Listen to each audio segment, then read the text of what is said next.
Hey everybody, this is Rydo, and we're back to another live stream of Shadowverse. Today is, what is today? December, Friday the 4th, yes. Uh, let's hop into it, because there's basically zero accountability section. This month, and pretty much every year, I think, seasonal affective disorder kind of hits a lot of people, including me, on different scales. Some people are severely affected by it. Some people just kind of slow down as the sun becomes less and less prevalent, um, even for people who tend not to be outside in the sun that much, like gamers. Uh, Forestcraft and Bloodcraft. I'm going to re-roll that because I've played enough of Forestcraft and Bloodcraft for a while. And that leaves us with Havencraft and Shadowcraft to play. Um, but yeah, over past couple days, I haven't done anything. I haven't even worked on my server, so even the nerd talk, which I've been way too much on, I've been catching up on the newest event on Destiny Child and Destiny Child Defense War, the spinoff game. I'm still, now that I could reinstall it and play it again, I'm kind of playing with that. Although, at a certain point, I definitely need to realize that there's just no game there. It's just a terrible tower defense game. Let's see. Do we want to open cards first? Yes, we do. Um, Always start with opening some packs. And we don't have any packs here. So do we want to spend money here, or are we trying to build up gold? Because kind of inherently, we're not making the greatest progress either way as far as getting to that 400 level. What would have been really helpful, and I know this game was fairly generous at the start by giving you a bunch of cards from pretty much older expansions that can't be played in the standard playthrough anyways. Uh, but it would have been very, very helpful if they had given you 400 tickets to start with as far as the classic card pack, which I think is different than a basic card pack. But they really didn't. Like, so nobody who's new to the game can really experience the card pack point system and understand how that works. And I couldn't even at the moment, if I wanted to, buy enough packs with gold. I could buy 44 packs, which would get you a little bit closer, but it's still not close enough. Um, so yeah, I don't even really understand how that system is supposed to work. And then a lot of these tournaments and things also are built around the idea of potentially playing multiple times and paying for that. And there's a lot of different ways in games like this to pay, and this game is no exception to that by any means. Uh, but we also aren't having the worst time because of the monetization. If anything, we're just having the worst time because of the daily quests kind of being incessant and being difficult. And like a lot of collectible card games, there's just not a lot of instances where you get that random win. Uh, it definitely does not feel like we are anywhere close to a 50% win ratio. Here we have one of the characters from One Punch Man.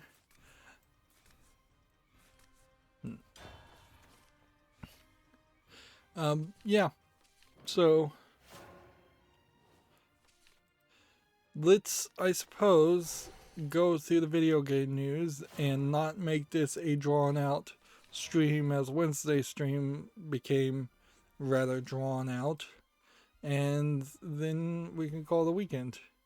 I suppose for the accountability section, I could say I've recognized that I've got a little bit of a backlog on my Legos sets, so I'm gonna I tried to build some some sets, and I might do some more sets this weekend, but I am fairly rushing at that point.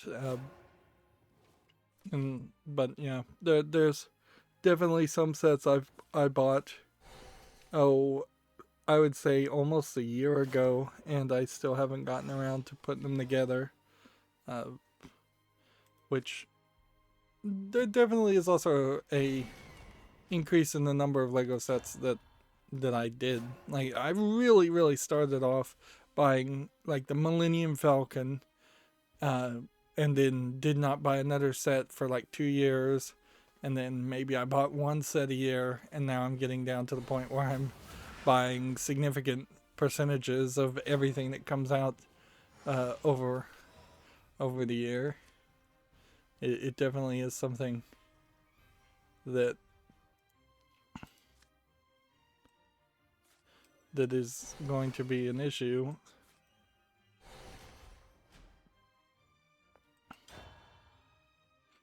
So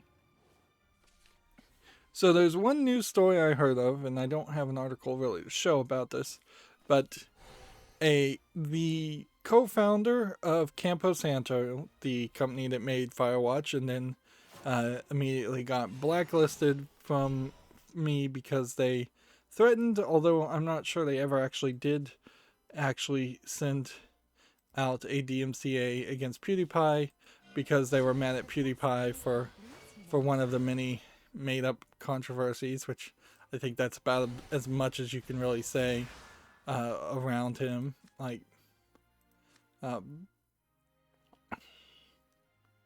one cost from the amulet, and an amulet in your hand. Oh, you can do that, sir.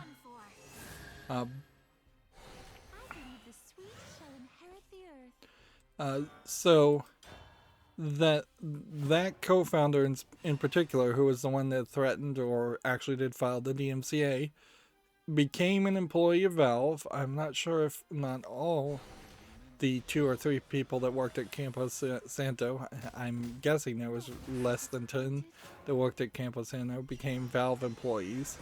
And they have, in fairness, all those Campo Santo employees up until this point been fairly quiet. They didn't come into Valve and institute major SJW politics or anything like that. I think the will of libertarianism is too strong for there to be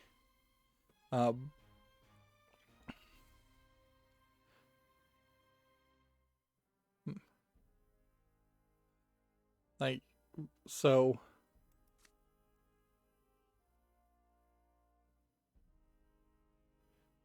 see, can we give something that has a ward in it? Salvation lies in reasoned judgment.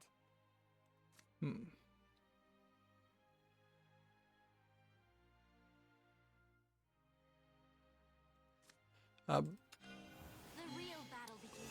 So, sorry, went quiet there as I'm trying to figure out what cards I really want to play and when.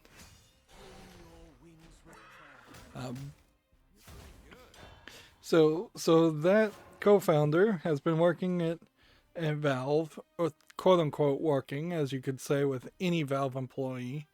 But in this instance, we particularly know he hasn't really been working that hard, because he's also been playing Dota 2. And this is where the story comes in, because there really is nothing newsworthy for saying that Valve has no tight control or accountability for its employees, and that they are either encouraged or required to play video games that Valve owns, like Dota 2, and test things out, quote unquote. So he's been playing Dota 2, but the story comes in is that he was playing with a player, and the player made a suggestion as to a strategy that inevitably did not succeed. So the player made a quote-unquote bad call, and that co-founder of Campo Santo, the person you would expect to be a professional, someone who is at least in part playing in his professional ability to probably test out the game, went into the system that apparently all employees are allotted at Valve, and manually banned that player from making a bad call. Not that the team reported him, not that there was any overview or oversight to it. This Campo Santo, former Campo Santo founder, Valve employee, just banned somebody because he didn't like the gameplay call that the player made. And the good news is this wasn't just swept under the rug. It wasn't a case where Valve backed their employee and doubled down and made some kind of ridiculous false accusation against the player, which I think a lot of times that probably would have happened. Valve did investigate it. Valve did say it's a bad idea for employees to all have direct access to this. There are 3 things you can take from a story like this. First of all, that this co-founder of Campo Santo, maker of Firewatch, is still a self-entitled jerk. That is in no way professional, and we've seen this in the previous instance also. Like, it would not have been professional at all to have announced you were going to DMCA PewDiePie to the public. If you were going to DMCA PewDiePie, you would have done it in private and perhaps let the lawyers sort it out. I'm sure this character probably has several tweets if people were just going to try and go through his Twitter feed that shows him to be a flaming SJW, and I assume that's what he is, because that really did scream about just not involving your business and your product in something that had nothing to do with you. It wasn't a case that PewDiePie was playing Firewatch and then did something professional, controversial. PewDiePie was playing a completely different game and did something that was trumped up as controversial, or was controversial.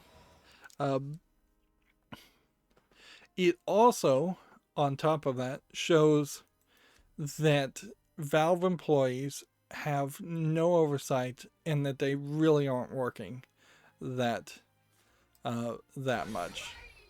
Like, there's not a decent argument for any potential programmer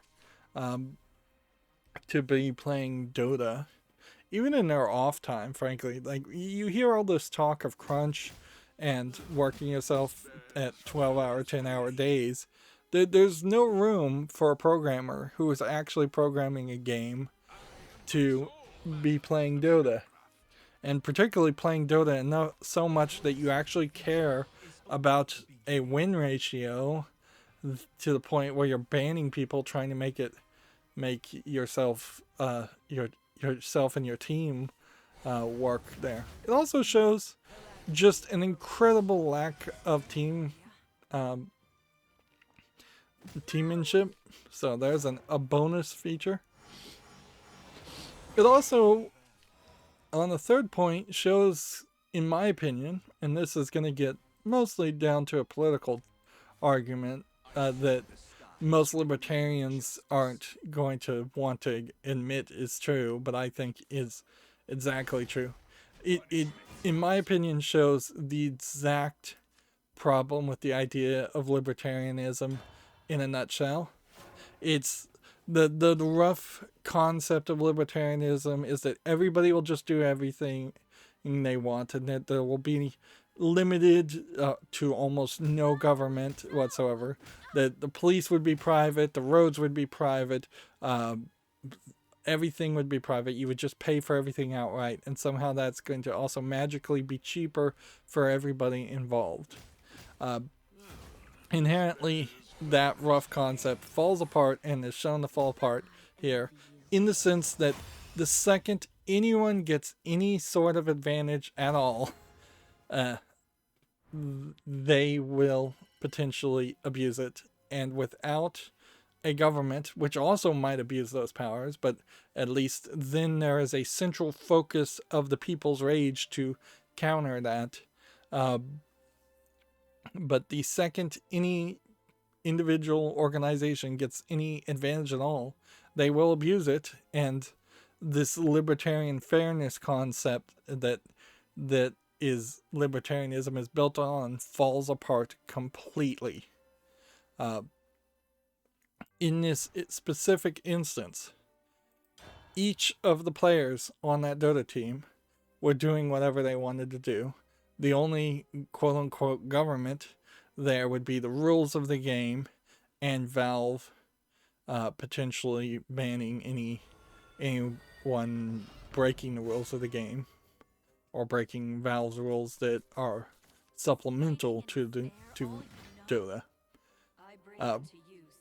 So then you have the co-creator of Campo Santo, both being an entity that at all times represents the government, in this case Valve, having a specific advantage due to his position and immediately abusing it, which at a certain level that is corruption. That is, and corruption would happen in any kind of governments, any kind of governmental system, but in the libertarian concept, as opposed to almost any other concept, the resolution for that corruption is not that that either the people uprise and overthrow a government, or that the court systems step in and arrest and overthrow the political actor who's abusing his power, or the police step in and arrest a corrupt government thing, or the military comes in and has a military coup. Even like there, under the libertarian system, a corrupt government actor, any corrupt actor in the government or otherwise, can do anything they want to do, and only if the aggrieved parties, the victims of that corruption, can have enough money to hire some kind of private government or private military to go arrest / kill / dethrone this corrupt government agents or this corrupt actor. Only if you can out-finance that corrupt actor can you resolve the situation towards a fair, what almost anyone would argue is a fair outcome.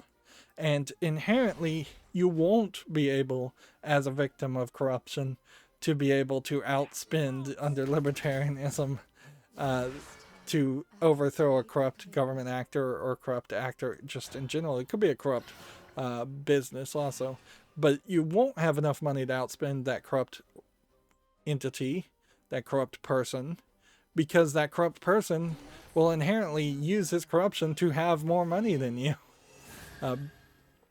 It is a completely asinine system that makes the assumption, and I'll get off this rant fairly quickly here, but it really, libertarianism is this asinine system that makes the assumption that everyone starts off with the same amount of money, everyone has the same ability to make the same amount of money, that no corrupt actor could ever manipulate a system to have more money, and that the only rule of law is money.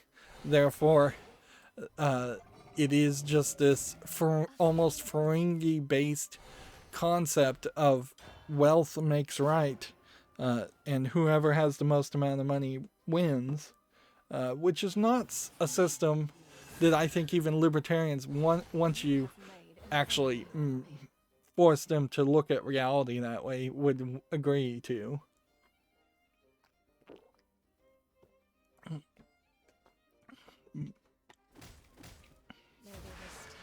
But of course, certainly, I always have a bit of an economics bent to my viewing on things like this. But because at the core of it, that was very much just a story of a corrupt employee.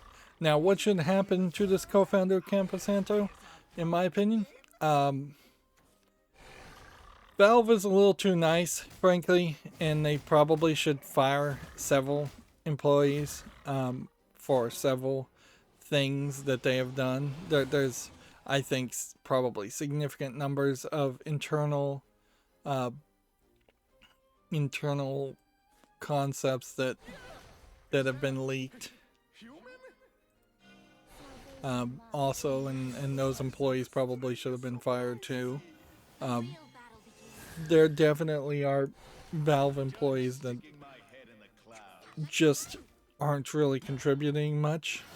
I don't think a significant number of employees at Valve are being given the opportunity to make a good game anyway. So the whole structure of the company is a mess.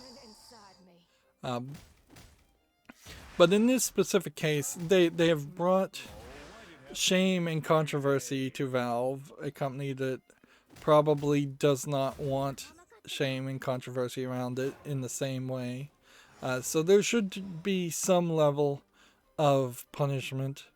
And this is almost certainly a case where you could easily suspend him for a week or two for abusing his power, suspend him for a month, pick a number, and almost certainly then he would react so immaturely and so badly to that he will either get upset and quit on his own, and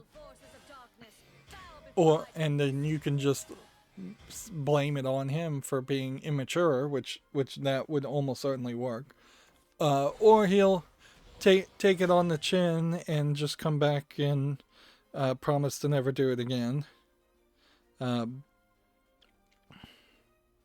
A lot of that really does just boil down into the kind of interview that you're going to have with them.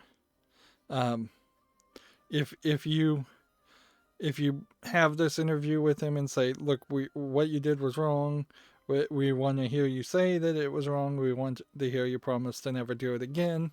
As you discuss it, this could easily be a interview where he could show contrition and say, you know what, I'm right. Almost certainly there's a lot of other underlying incidences that have happened that have just not come to light. I don't think he should have ever been hired in the first place, and a reevaluation at this point, if I was in charge of Valve, is due. It is a pretty great time to just fire people for any good reason, so I wouldn't be surprised if they did decide to just lay him off. And frankly, you could probably find 3 or 4 other Valve employees to lay off and just have a wave of layoffs in general. The Campo Santo owners of the company and founders of the company have failed to make a Firewatch 2. I don't think as many people as you would like would play a Firewatch 2, but they've really failed to do anything else of any interest. When you also look at what Firewatch is, it is basically a story game with a walking simulator element. So with the ability to asset flip visuals from any content store, whether it's Unity or Unreal, or even try to use the Valve Source engine to do that, there's nothing that's really being contributed around the concept of making another game like Firewatch. It's just the writing. And I doubt either one of the co-founders of Campo Santo were the writers of Campo Santo. And inherently, Valve did lay off several of its writers because they don't have a game for the writers to write a story to. And you can't just have writers writing stories if the game programmers can't at least put out some kind of walking simulator or something to wrap around that story. Even if Valve started releasing just like very static, stationary visual novels, that would be something that they would release, and that they could have the writers write. That would be interesting. Would you use the Half-Life universe, or could you use like the Left 4 Dead universe? I think you would probably be fairly well to say, hey, we're going to put out a visual novel that is set in the Left 4 Dead universe. There's at least 4, if not 8 characters from the Left 4 Dead universe that you could follow and give like prequel stories to, or like post stories to. Something along that line.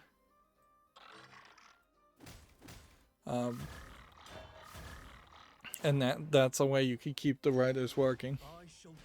But yeah, I don't see any real value of keeping the keeping the co-founders of Campo Santo. Valve owns Firewatch and probably all the assets of Campo Santo at this point, so it would be very easy to fire the employees and just keep the games. In fact, at that point, it even becomes easier in my mind to say, well, I think I will cover Firewatch now that I know none of the money actually ends up in the hands of this specific jerk who has once again made controversy.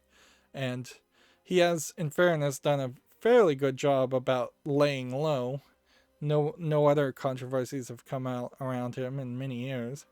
But he couldn't help himself, certainly. And in these new times of your digital presence being permanent and you having this digital permanent record, you have to kind of, everything kind of follows you, and you have to actually be held accountable for your activity.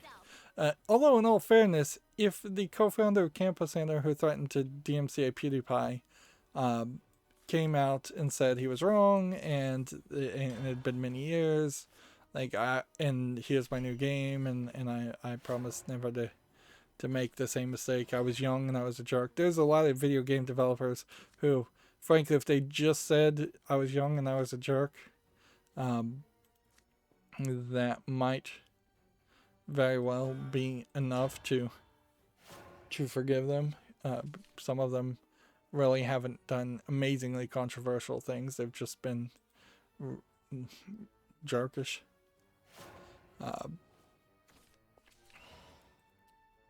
But yeah, it's really hard to say what should happen to an employee like that from the outside of Valve. A lot of that really happens in the moment.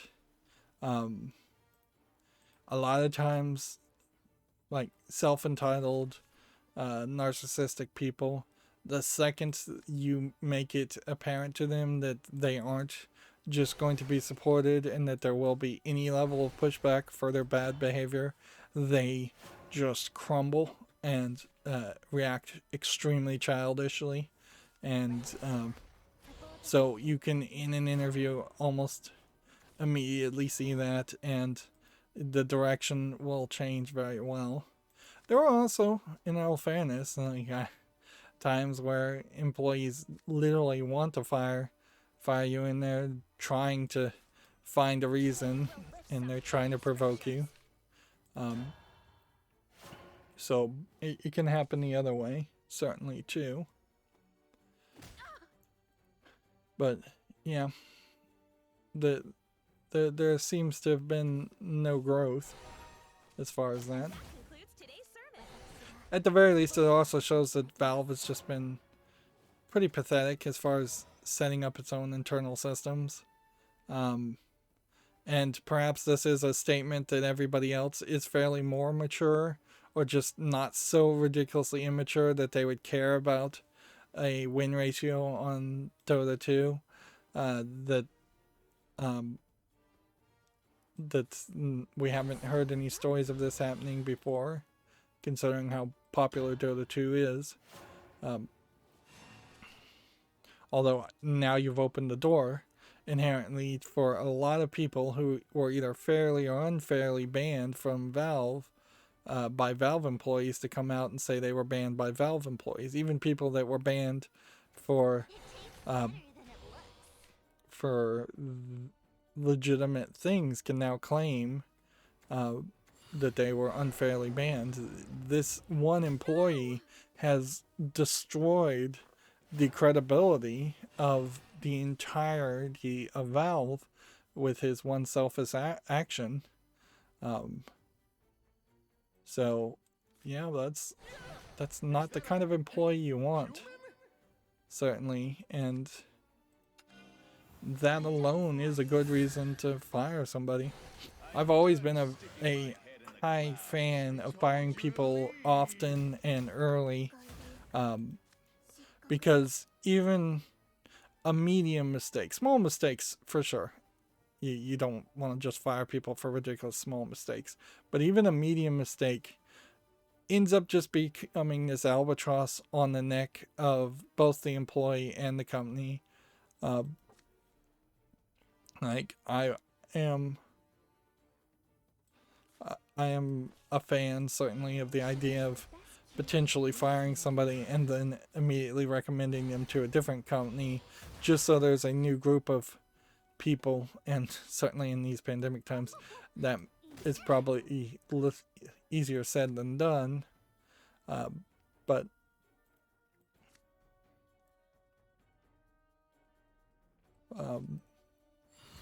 Music to your ears, am I right? yeah, just having somebody move on to a different group of people is in general a good idea. You see that in the school systems too, is that you are better off having multiple classrooms, ideally with less kids, where you could transfer a kid to a different class that teaches the same subject and hopefully teaches it at the same level of quality, instead of having all of the students in one big classroom, particularly in the old school style of all the students in the same class for the entire day. At a certain level, people just do get tired of each other, and moving people around is a option you want on the table. Moving on, we have a game on Steam here called Puzzling Peaks EXE, which looks to me like it is just a kind of spinning physics puzzle game and nothing else. It's $1.99, English only, nothing interesting enough there. Next, we have a game on Steam called Marbor, which is apparently a text roguelike, which we don't see a lot of these. $3.99 is ridiculously expensive for what these level of non-graphics are. Like, I know that Rogue was recently released on Steam, and Rogue is a text-based game from a very long time ago, but this is a brand new game. This one has no historic relevancy. There's no good argument in my mind that something like this should even be allowed on Steam's storefront. That would be a very easy, arbitrary decision, certainly also to make, is to simply have a blanket rule that says your game cannot be published on Steam if it does not have animated graphics of some sort. And you can potentially come about and say, if you want an exception for this, you have to contact Valve directly, I think you could arguably say if you want to release a text-based game, you have to have had an established relationship with us before, which means basically that you need to have sold some kind of visual game first, and then your weird artsy text-based game might be allowed at that point.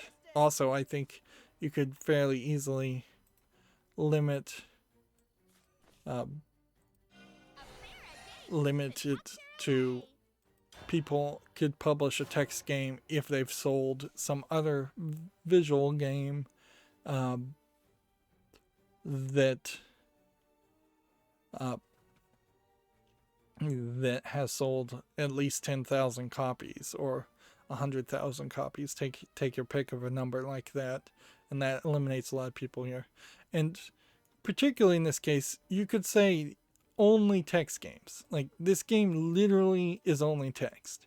This is all just an ASCII art. There's not a single picture here. Whereas a kinetic, no branching path visual novel type game where it's just text, usually when something like that is sold on Steam, they at least have a background image. They at least have some level of visual appeal. This is so easy to abandon and say no ASCII art. Whereas so many other games, asset flips and such, really do require a subjective decision. They require some thought. And that is a definitely different experience.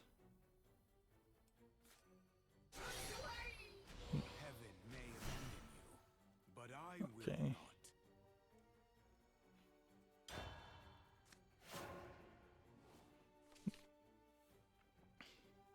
Next we have a game on Steam here called Self-Isolation, which looks to me like it probably is a kind of asset flippy boxy game, but there might be a story here.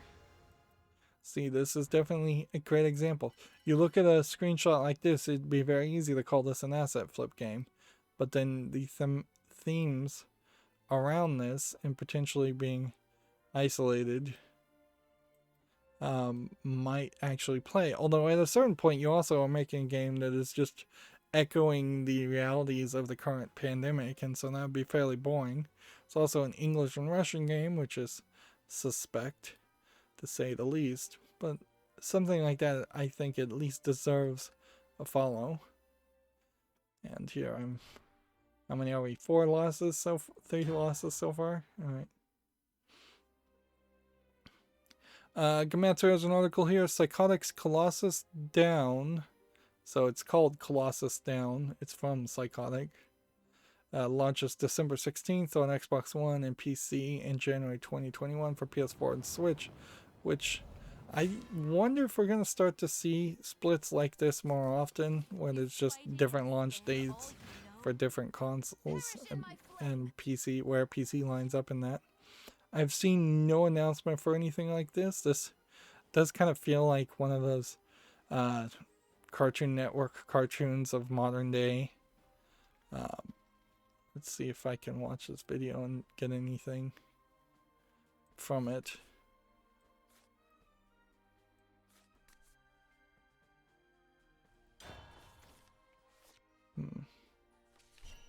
Seeing a giant robot. It seems like there's a bunch of people maybe inside the robot, and it seems like you're just kind of playing as a bad guy who's running around and beating up on a bunch of things. So it does feel like it might very well just be a fairly simplistic beat 'em up game with like 2-player co-op, maybe a few puzzles, maybe a little bit of platforming.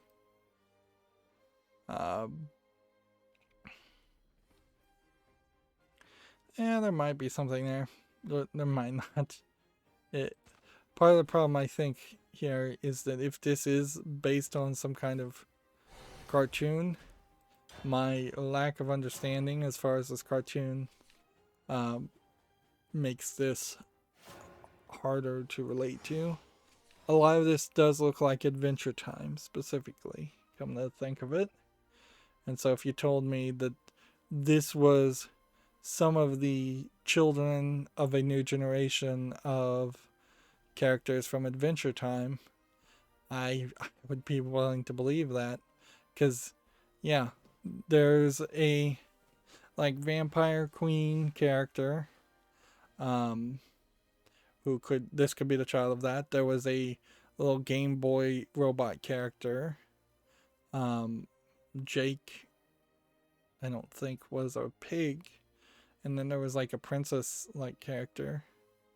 Yeah, it does. Apparently this is the third adventure in the Psychotic Adventure series, which inherently that tells me that it's not going great for that series, because I would have almost certainly have heard of it by now in the 2 previous games. Tinkertown has a review for the game Phogs, P-H-O-G-S, or Fogs, which at first glance kind of looks like a 3D Pokemon game. Or it could just be a 3D adventure game of some sort. Let's see. They gave it a 9.0. Too often these days our games are preoccupied with achievements, trophies, levels, and all kinds of complicated crafting and weaponry.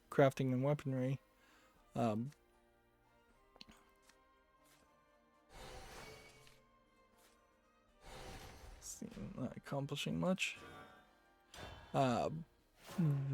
Crafting and weaponry that we don't normally sit back and play a game, and actually have fun without any kind of pressure at all. Fogs allows you to go back and experience the fun of a game at its most basic, and that's not always something even AAA games can pull off.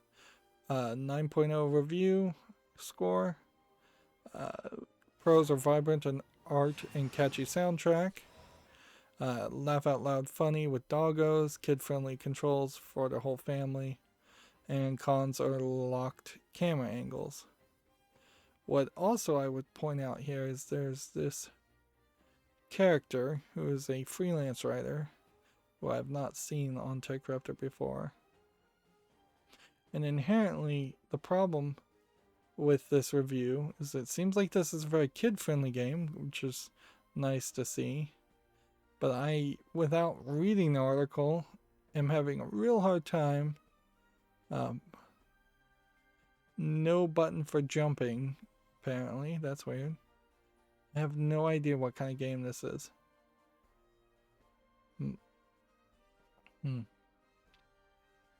Apparently you play as a dog.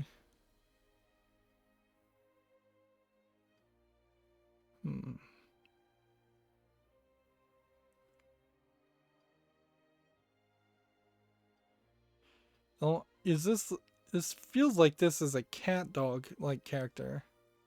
And they're kind of failing miserably here to zoom in the game. So best I can tell, you're playing as some kind of like cat dog like creature that stretches out and pulls back. In this area, you're probably trying to get collectibles to open this portal and potentially get further. But none of these screenshots are doing a good job as far as showing me what the actual gameplay is. And yeah, I could read the whole article, but ain't nobody got time for that.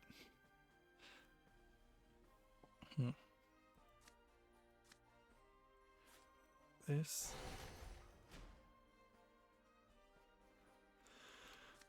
And I could evolve and attack. I don't want to. So let's just move on.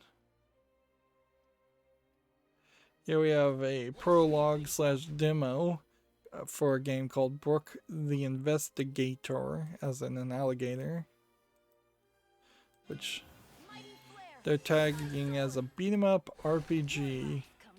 To me, it seems like it's kind of more of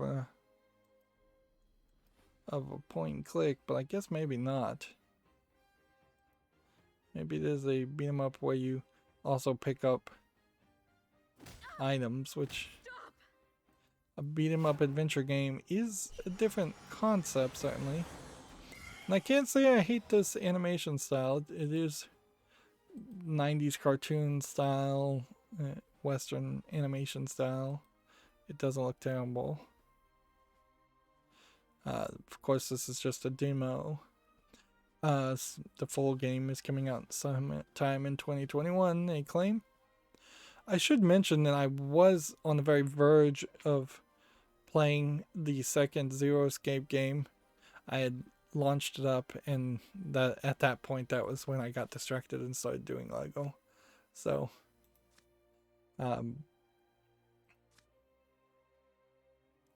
yeah, that's not much to say there, really, on top of that.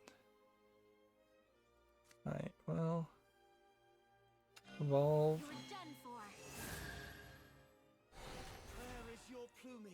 And then hit that. Should have been quicker. And then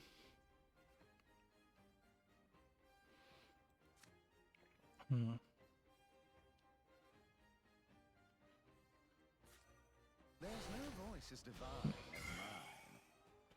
there we go. Guess that works.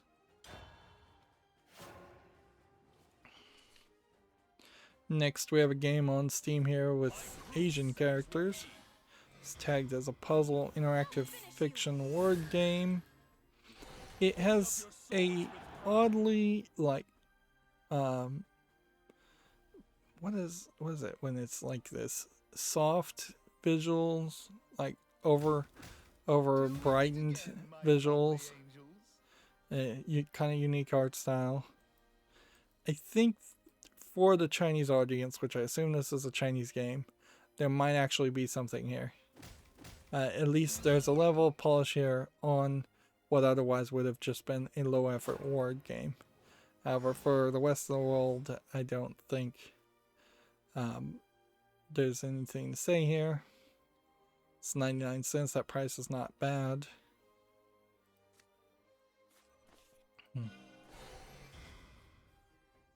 Alright. Don't give up.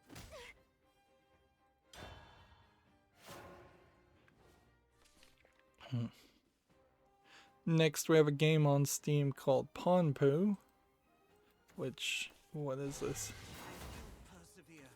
From the looks of it, I forgot to set up the quality of service. This looks to me to be kind of a Zelda-esque dungeon crawler adventure game, maybe with some Binding of Isaac. It seems like this character has a dash ability. It definitely feels like it is potentially animated, somewhat like a Binding of Isaac. They're saying it's closer to Bomberman, which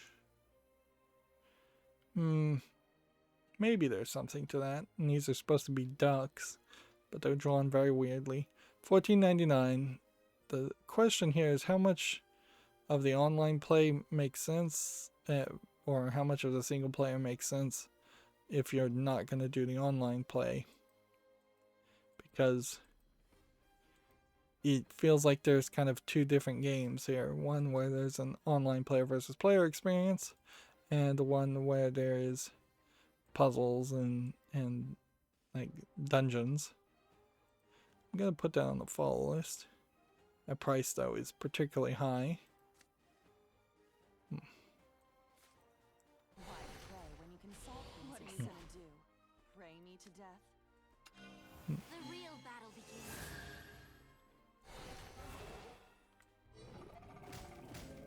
Stand down. What does this do? I could get used to this whole faith thing.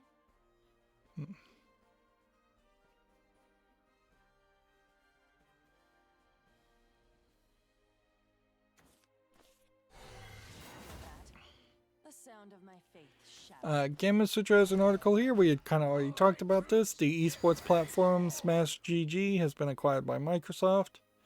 It is slightly questionable in my mind as far as what Microsoft is really planning on using from Smash GG, particularly considering how Mixer had failed. Smash GG got its start as a organization tool for Nintendo Super Smash Bros. Series, but since it's expanded its reach outside of Smash into the broader world of competitive gaming, according to Gamma Sutra. Instinct is what you truly believe in. Okay, Let us conclude. I'm about to lose. Vulgar hypocrite. That didn't go well. Yeah, I don't know what Microsoft really can do with something like Smash GG. This here's all mine. Like, Quality will bring courage. it does kind of feel like they are just trying to invest in companies that they think will be successful, or at least gets them a foot in the door for some industries. But unlike the other acquisitions of video game companies, I seriously doubt Smash GG has any real software or code to improve esports streaming. Maybe they do. Maybe they have some kind of back-end technology that would allow esports streaming to happen better on the Xbox. Maybe their bent on this is that they're going to try to have Smash GG esports events where people are just playing from their home on Xboxes, and or people are just watching those esports events on their Xboxes. But yeah, unless they've got some kind of streaming technology, some mass broadcast technology, some commentary technology or something, it's really questionable how you could integrate anything that they have into the other infrastructure of Xbox or just gaming in general. Unlike the other video game companies, they probably don't have code that could end up in DirectX 12 or DirectX 13, unless they're just getting really ambitious. At a certain point, I also have to always wonder if the acquisition of a company isn't just pure cronyism. I think you could easily assume that Valve's acquisition of Campo Santo was just pure cronyism. But also I would argue that it probably was a failed attempt on Valve's part to simply buy game companies so that they could say more Valve games have come out in the past decade than the 0 that actually probably have come out in the past decade. Next we have a game on Steam here called Samarius Dice King, which looks like it's a dice-based game with a lot of text. Kind of RPG game. This is kind of a great example of a game that could easily have been text, but nobody in their right mind really would have done that. So here you have something that's visually polished enough. Kingdom management game. It's $10.19 English and French. Almost certainly this won't make it off the follow list, but I'm going to be generous and put it on there. We don't have a ton of dice games in general. Probably because dice games in general are just random by their nature, and randomness is not really what people want in video games. They want fake randomness, they want pseudo randomness where it is heavily scaled. Like, I wouldn't want to play a card in Shadowverse where you actually had a random 50-50 chance of winning or losing the game, but I would love to play a card that felt like you had a 50-50 chance of winning or losing the game. Of course, you have to balance out randomness in card games, in particular against other people that don't want randomness. My arm could the better players and the players that the whales who have bought all the cards. Shadowverse actually is pretty bad about having randomness in its cards anyways. Next we have a game on Steam called Wrecked Crash Test, which looks like a polygonal racing game. I don't see anything special about this game. Like, I feel like there's better versions of racing games that would have loop-de-loops and elements like that anyways, and even tricks. This is free. That apparently is a demo to wrecked high octane stunts, but they're kind of hiding that. It supports a bunch of languages. But yeah. I think in racing games in particular, I still would very much prefer to have a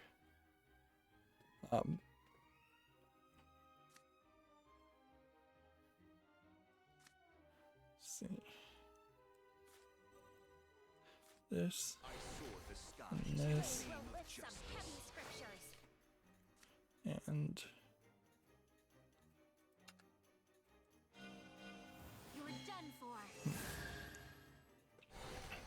yeah, if I'm gonna play a racing game, I almost certainly want the graphics to look somewhat realistic.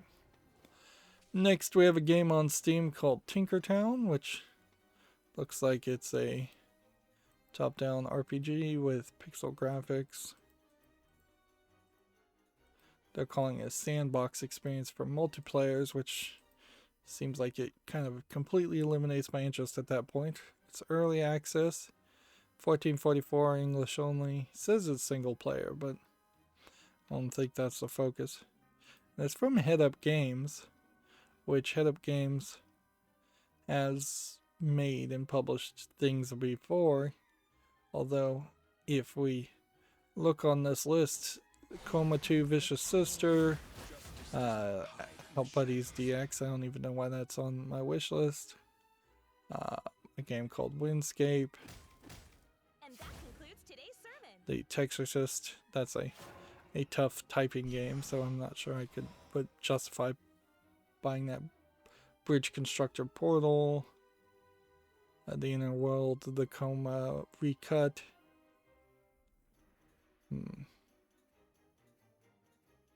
Yeah, Super Blackjack Battle 2 Turbo Edition, which, you know, if that wasn't $11.99, I might consider it. Dead Age 1. May have gotten that for free. So, Head Up, you can see, has published a decent amount of stuff. But they are all AAA or even single A games. And definitely a lot of them are questionable. Like, how many Bridge Constructor games do you really need to play? How many re-releases of the same thing? They've apparently been publishing things on Steam for 10 years though, so really can't discount Head Up Games just by the publisher and the brand. But you could probably discount them fairly easily. This one is like pointless. I have no 9 play point cards in my deck.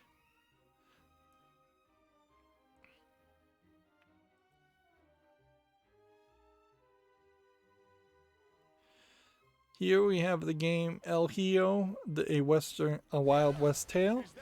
We saw this announced quite a while ago, and I thought it was slightly interesting, playing a Mexican boy with a slingshot running around in what looks like a stealth style game. But it has been certainly complete silence for this game for a while. And I don't know if that particularly bodes well. This is $17.99, bunch of languages.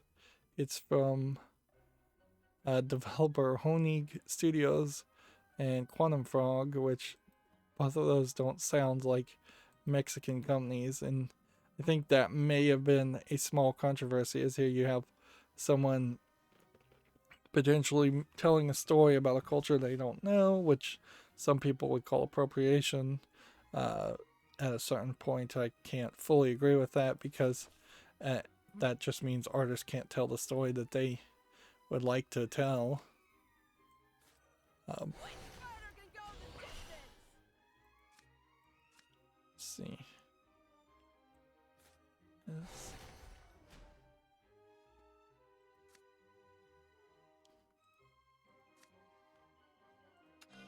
The real battle begins. Keep those eyes healed! Let's hit that. Oh, why'd it have to be a clear day? Like, looking at the other games that this publisher has published, you can see they have published a decent number of things, but once again, not tons of them actually making it to the follow list or wish list. Although, follow list you wouldn't know. Like this old game from 2007, Safecracker, and their oldest game is from 2004. So, yeah, I'll put this on the follow list, and there's a decent chance that some people will actually cover this game next week. But there's also a decent chance that people, for one reason or another, have completely forgotten about it. And perhaps I have completely forgotten that there is some kind of controversy, or bigger controversy than just the default accusations of cultural appropriation. But if that's the case, I clearly wouldn't remember it. It should be fairly easy for any game developer to avoid controversies before the game is out. That being said, CD Projekt Red and many other game developers have failed miserably at that case. Which directly connects to the next story, which is CD Projekt Red will take down Cyberpunk 2077 streams and Let's Play aired before launch, which inherently, if the only way you'd be able to stream or play a game before launch is if you got early access either through a legitimate or illegitimate way. And it at a certain point does like add a level of fairness to do something like that, to try and punish those who have cheated CD Projekt release's release schedule. On the other hand, it does just put CD Projekt Red as the actor of as the attempter to create fairness in the universe, and they will inherently get the blame and none of the reward for doing something like that.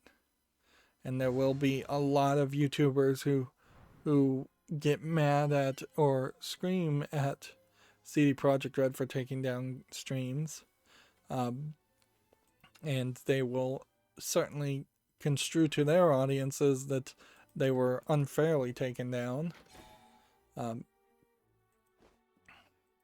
And it certainly opens the door then if CD Projekt Red starts taking down games before their release date, who's to say that they don't accidentally take down a few after the release date and mess up.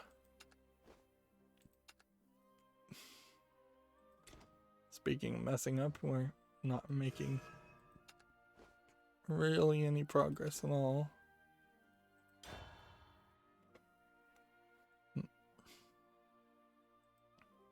I think that literally was just the deck we were playing, so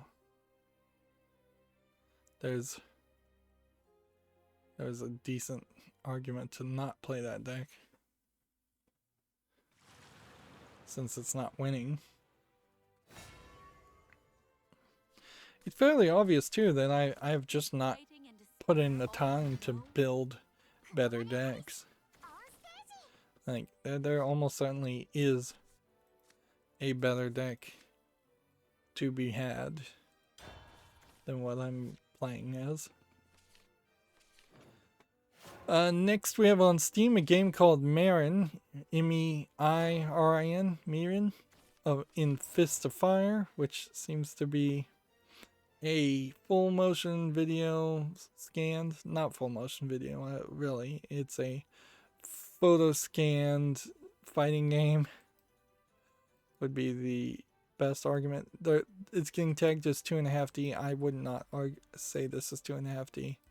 I'd say this is a rotoscoped. That's the real phrase, is rotoscoped or traced fighting game. $3.59, English and Japanese. This feels like a joke game from the Japanese side. And this probably, and I'm gonna have to be careful here not to just try and make this sound better than it is, because it is just a garbage game, and I don't want to include a bias, like a pro-Japanese bias, to say, oh, this is actually funny, or this is actually something I like, because I've now found out that it's probably a Japanese game. No, let's be honest, this is a garbage joke game. But it does go to show where a Japanese wacky TV mentality would go. Certainly, is that they would just have, who probably are very noticeable Japanese comedians, cross-dressing and being put in a garbage fighting game with like no real effort whatsoever to actually integrate the photos of the characters correctly, or actually animate it. This is being claimed as part of the Toho project also, which inherently I feel like the Toho project is really just a project to have as many games with the word Toho on it as possible, regardless of level of skill or quality. Moving on, we have a TechRaptor article. Dead Island 2 is still alive, apparently. It's been probably 10 years plus since Dead Island 1, and they've made a remaster of Dead Island 1. Let's see. Of course, the spiritual successor to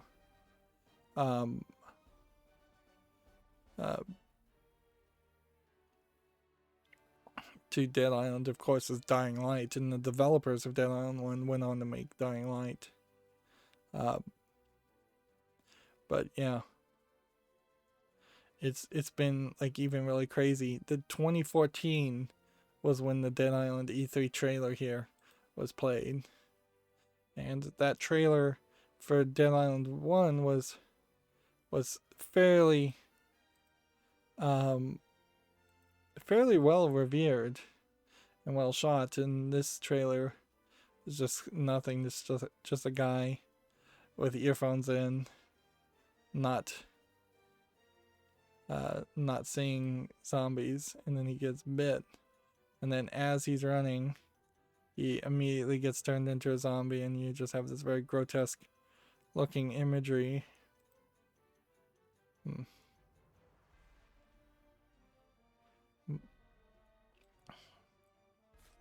It introduces a problem, certainly, also with the concept of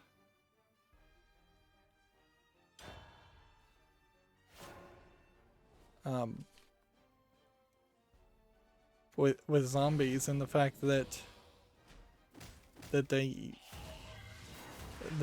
zombie lost all its hair immediately, because then you can't have like long-haired spooky zombie characters, although that could just be randomized too.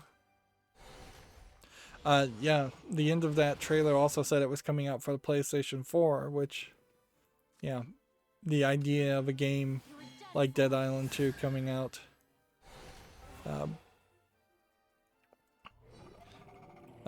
the idea of something like that coming out on PlayStation 4 at this point is ridiculous.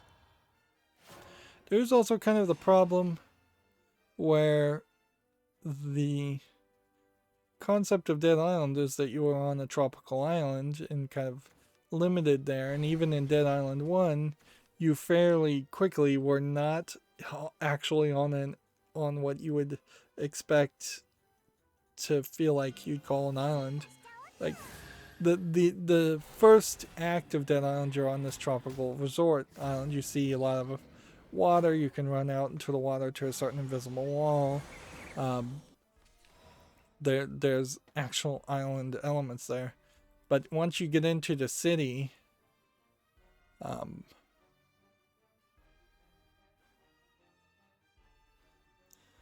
once you get into a city, you're very much not in that scenario anymore, and you're just in a random city that feels like any other city, and there's no real island elements or feel to it. And then once you get into the forest, you are even further away from that experience. My sword serves as a powerful talisman.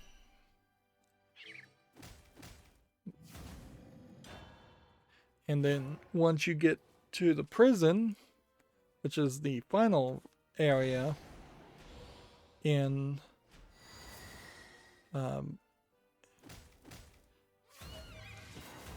like once you get to the prison in Dead Island, you're once again not really on an island experience.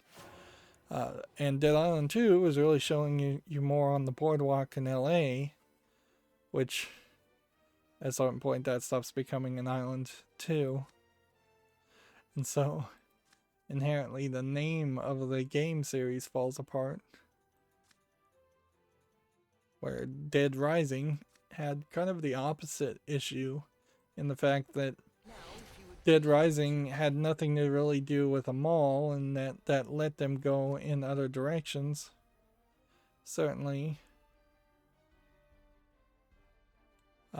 But it also pretty much didn't give any major direction as to where the Dead Rising series should go or should not go. So it went everywhere.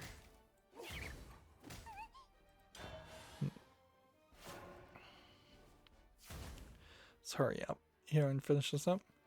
Here we have a game on Steam called Arise, A Simple Story, which is from Techland Publishing, which I want to check that too, but I am being very slow as far as actually looking at everything. I think Techland Publishing in particular is the developers of Dying Light, and this is definitely a different game as a publisher. They're calling it a puzzle platformer for $19.99. And yeah, it looks interesting enough to at least give a follow to. So yeah, Dying Light 2 is what is coming soon here.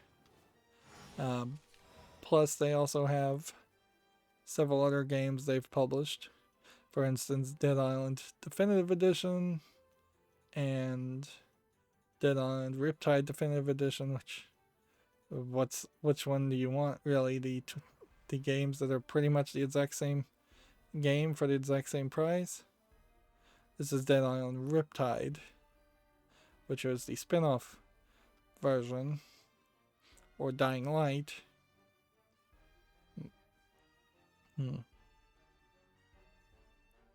So yeah, I really don't even know what next island you would want to make a Dead Island 2 in. So inherently I would say the best move is probably to just set it in the exact same area. Why am I getting pop-ups? Why are those showing up?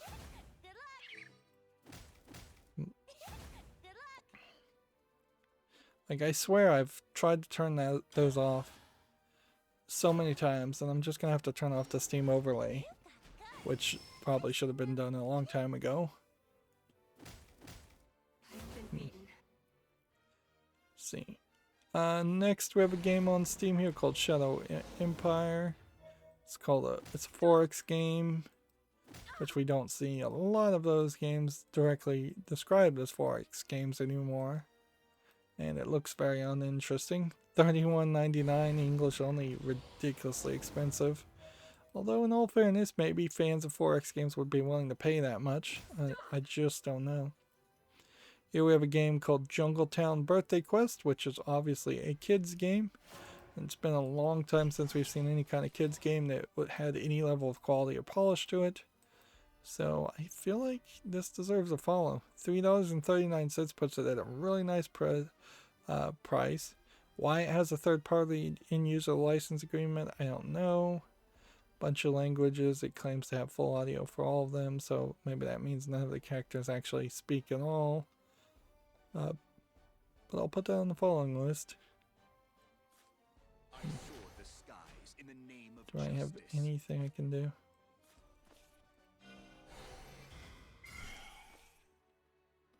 I can do that. 10 hot punishments.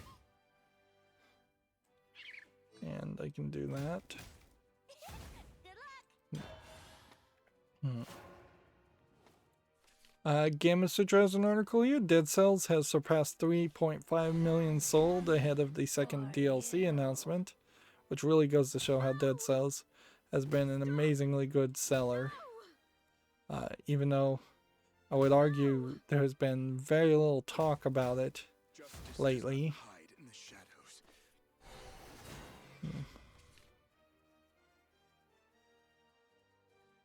See if I could banish this one and get his health back. That could buy me several times. But Stop. yeah, that's not gonna happen. I don't think it matters too much either.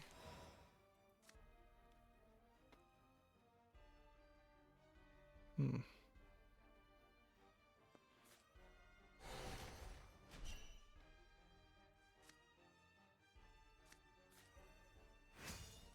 your wings with prayer.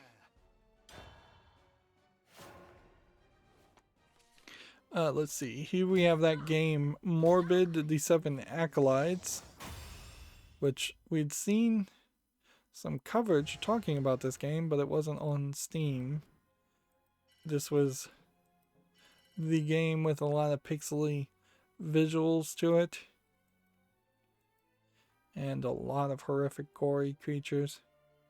The screenshots here are a little bit smaller, so they look a little bit better than being zoomed out as much as they were on the, I believe, TechRaptor article.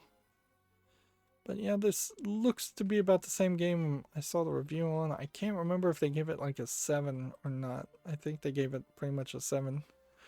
I'm going to put it on the fall list and see how normal people tend to respond to that. Alright, let's see. Battle again. Let's try Shadowcraft instead.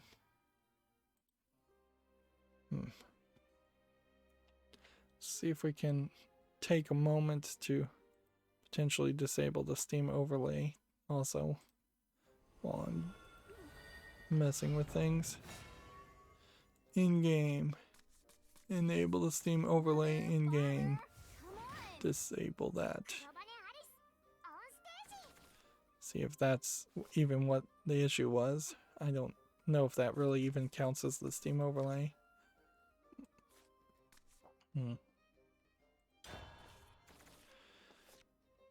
Moving on, Gamatsu has an article here. Skyforge for the Switch launches February 4th, 2021. Which, I don't know if I've heard anything about Skyforge before. Like, it's really easy to have a screenshot like this and catch my attention as what looks like some kind of almost Magic the Gathering style fantasy game. But for all I know, it's nothing. They're saying it's a free-to-play MMO RPG, and I wouldn't be surprised if it was a tower defense game, frankly. Next, we have a game on Steam here called Flower Design 2, which inherently the idea of doing a flower design, flower arrangement simulator game. I mean, in theory, this would be cheaper than actually doing flower arranging, particularly if you're going to do it like every single day, which it seems like they're saying there's a different arrangement for every single day of the year. That would be cheaper, more efficient, particularly if you're allergic to some flowers. It's $1.19. It's English and Chinese. I can't help though think that this really is just a experimental programming project more than an actual game or simulator, or just a low effort attempt to get $1 off of people. And that really is a case of a type of game where I just don't know how you fix something like that. Like, I just don't know how you convince a player that there's enough of an experience there to justify that purchase. Hey, how's everyone doing tonight? Like, even if you were to put like a standard average first-person shooter game and you just needed some kind of falling action, flower arranging is just so off of the case there. It doesn't really make sense. I think you could probably have a decent scene in some kind of survival game where where I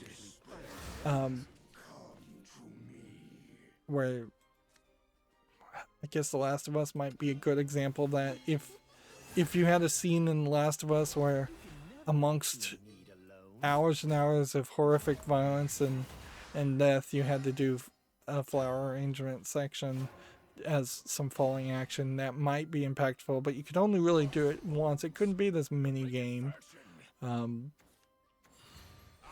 If you had like a high artsy game where it was all about art and you were doing flower arranging, maybe there's some idea there. If there was a just decorating simulator in general, maybe there's a concept there. But I think you probably are programming a technology there that is going to be so unused that it's just not efficient enough to justify. And that definitely feels like something you would more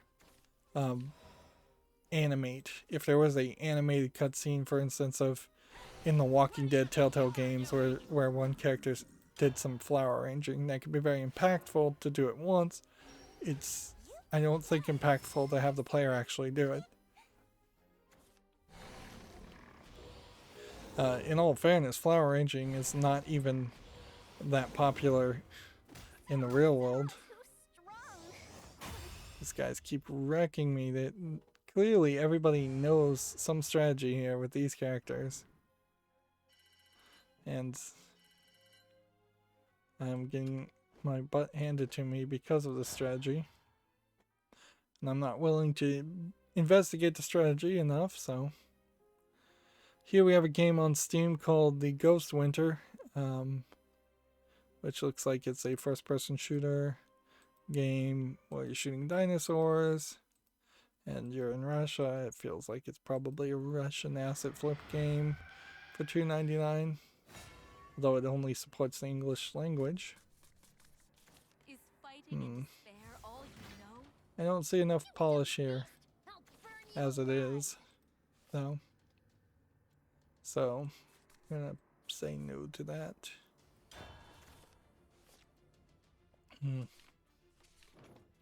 Matt has an article. The King of Fighters 15 reveal trailer is set for January 7th, 2021. So this is a tease for a tease for a tease, where there you can see the creators of the game, or just talking about the game, showing off sketches, and that's about it. And I still have yet to do enough research to figure out where in line the King of Fighters fighting game series lines up with all the other fighting series. TechRaptor has an article here. The Silent Hill creator Kiichiro Toyama founds a new studio called Boken Game Studio. Bokeh Game Studio, actually, not Boken. Boken is the wooden sword you practice with in Japanese. Bokeh, as I have no idea if that means anything or not. I misread it before. Let's see, is there anything?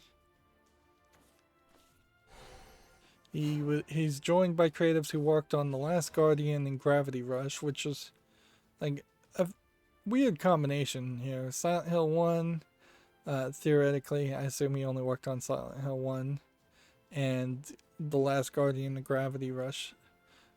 Pretty much just means it's a bunch of Japanese game developers who have shown that they can, to some extent, finish games, although I'm not sure that Gravity Rush from Square Enix and The Last Guardian, which may have been from Square Enix, and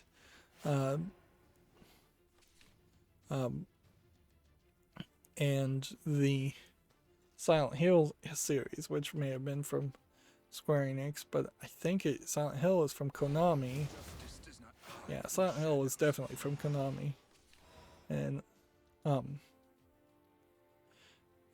think Gravity Rush is not.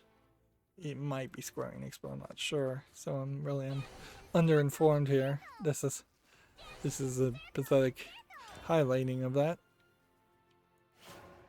What's worth mentioning, I think, now that I read this more, is that they all have split from Sony Interactive Entertainment, or no, the main characters split from Sony Interactive Entertainment, which this very well may be the first domino of many to fall, as it were. Apparently they're going to work on some kind of monster style game. But I suspect we will start to see more and more Japanese companies and Japanese developers leaving Sony Interactive Entertainment, as Sony of Japan more and more feels like it's been abandoned, which is my direct assumption is that it has been abandoned.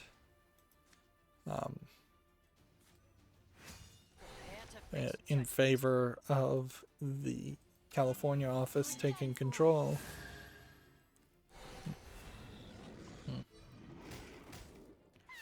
This also indicates a potential that a Silent Hill style game, or something that feels a lot like Silent Hill, or just something that feels a lot like Last Guardian or Gravity Rush, comes to Microsoft and PC. Although in all fairness, that there is a much higher chance that it will just come to Switch. Next we have the Game Haven, which is rated very positively. This is the group of like lovers, for lack of a better term, working together. Single player or shared split screen. I wouldn't be surprised if this is a RPG style game that really would benefit from having co-ops. But as we're starting looking at the screenshots here, I wonder at a certain level how much of this stuff's being two people who are in a later stage, past the honeymoon stage of a relationship and are really in deep love, which is kind of what I had felt like it was as far as an RPG, and how much of this really just is literally still in the honeymoon stage, or just sleeping together like wild rabbits. Like, when we look at the screenshots here, we're seeing they're playing some kind of strip poker style game. We have screenshots of picking flowers and pets, and let's see, there's them in bed as a screenshot, then them picking flowers, and then here them making out some more. So you're seeing about 1/3 of the screenshots being dedicated towards them having a real really mature sexual relationship that you just don't see in games. This also very well might be a kind of Adam and Eve story where there are no potential competitors for it, so that could be so there's potentially not going to be as much conflict in the relationship. Mother, father, come on. But yeah, this does feel like it could go sleazy and lewd and not actually be much of an RPG, or it does, or that maybe they will pull it off. I mean, it's a really hard story to tell because there are definitely out there people out there that literally just don't want any adult relationships ever depicted at all. For decades in Western TV movies and novels, there's been the implication that married couples don't have sex at all, or that they only do it a few times to procreate, or they've only done it as many times as they've had kids, which is inherently a toxic message to send out there, because it is often, for many couples, incredibly difficult to conceive, and they are potentially even to the point where they don't even actually want to have sex. They are potentially forcing themselves to have sex on schedules because they want a baby that much. Hey, how's everyone doing tonight? So yeah, it's a potential different route this game Haven is going, particularly when this is, I think, more of a Western company than we would call a Japanese company in general. We can see that this developer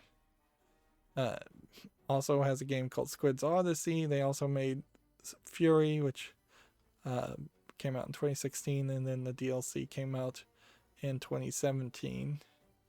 And that was a very kind of anime fighting style game.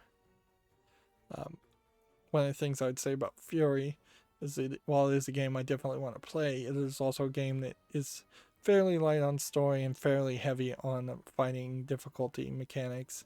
So if this RPG turns out to be very difficult also, that sets up a scenario where they may just not have the difficulty balance that one would like to have. This isn't weird, but can I get your autograph? Rock and roll. You're gonna die. There we go.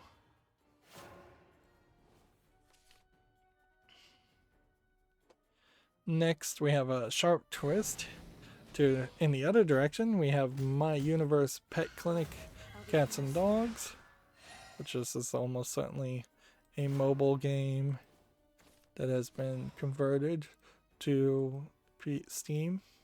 Although, in all fairness, it does not look like it's been done poorly. This is tagged as a medical sim, which I was misreading as medieval sim. $26.99, bunch of languages. The problem here is when you start to look at this bundle, and you can see there's a My Universe School Teacher, My Universe Fashion Boutique, My Universe My Baby, My Universe Cooking Star Restaurant, and each one of these is ridiculously overpriced, and I just cannot justify supporting this level of price gouging from Microids as the publisher. That just does not sit well with me, particularly when you're targeting kids and who would be inherently using their parents' money. What do you think you're doing? As my guitar gently beats.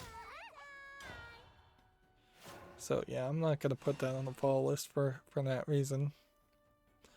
It's just too overpriced. Next we have a Gamatsu article, Corpse Party Blood covered, repeated fear for the PS4 and Switch has some new character portraits unveiled. So seems like they potentially are making a remake of a older Corpse Party game Do you know with new characters.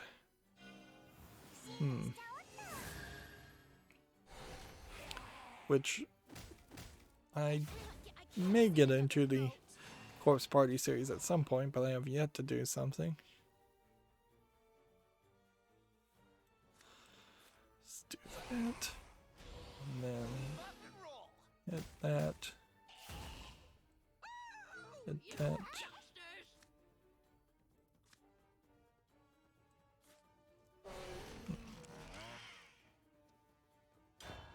Go and hit that. Next, we have a game called Proven, a math RPG, which that concept falls apart miserably in my mind. A, because who wants to play an entire RPG based around math, and frankly, a lot of this seems like maybe you'll have some math problems in the dialogue, but the actual gameplay mechanic is just standard RPG Maker experience. There might be an interesting concept to see. You just see one here, true or false, is this correct, in a math question, whereas the actual gameplay seems to be just standard RPG Maker fare. $4.49. I guess maybe if you made a system where if you overkilled a character doing more damage than exactly what is needed, perhaps that would recoil and hurt you, and so then there would be a level of math one would need to do. But even in that scenario, you probably would do fairly fine not playing around with that gameplay element and just taking the damage and moving on, which it would probably be fairly easy to do close to enough damage, depending on how you balance the game like that, so that an overkill recoil system wouldn't actually matter.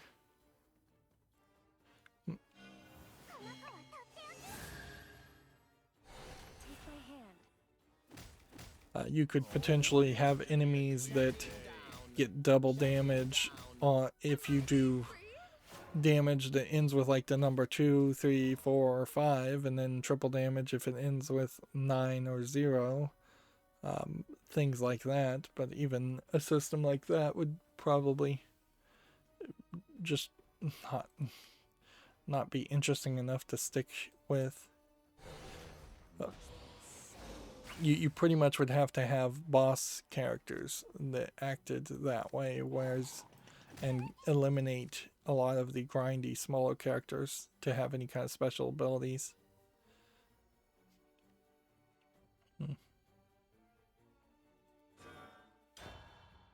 Next, we have a game on Steam called The Arena Guy, which is a low-effort top-down twin-stick shooter for $2.99. Bunch of languages. Nothing really needs to be said about that. Let's see. Next, we have a game on Steam here called War Identity, which is already mixed, and looks to me like it's just a zombie first-person shooter game.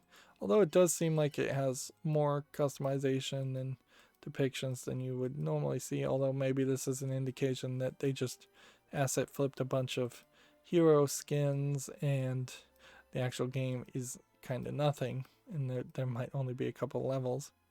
It's free to play with in-app purchases, and it's online PvP, so that definitely takes it out of my consideration.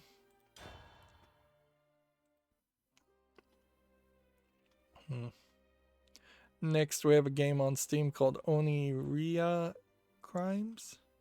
I assume that's what that is. Looks like it's a blocky point-and-click adventure game, which I'm not sure I can really get along with that idea. Is fighting and despair all you know? May eternal peace be yours. They're saying this is a crime investigation point-and-click noir game, but the visuals here just do not line up with that at all. $19.99 is also way too expensive. It's published by Badland Publishing. What else have they published? And I'm looking at every publisher today, which probably just means I've, at this point, forgotten everything. Anima Gate of Memories. At one point, I was considering that for the fall list, and it didn't make it, I guess. AWE, which I guess I was considering that.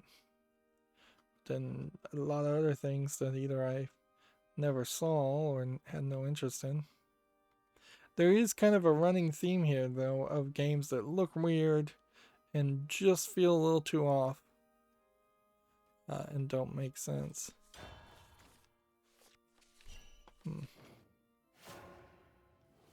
So yeah, I'm not gonna put that on the fall list, although probably should. Here's that game Fogs, which at least here this does show you that it is effectively a cat dog, although it's two dogs on both sides. And maybe we can actually figure out what we're actually doing here. Yeah, it does seem like it's a puzzle adventure game where you are solving little adventure puzzles.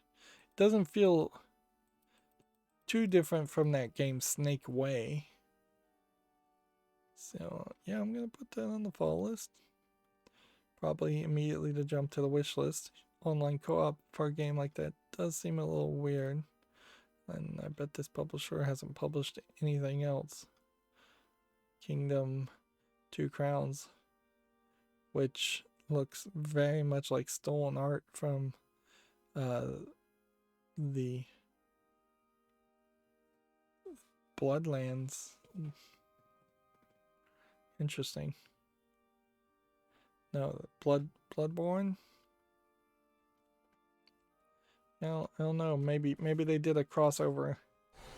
I'm gonna not say it's stolen artwork here. I'm gonna say it must have been either heavily inspired by the character of Bloodborne, or there is a crossover experience happening here. The actual game itself does not really look like that character.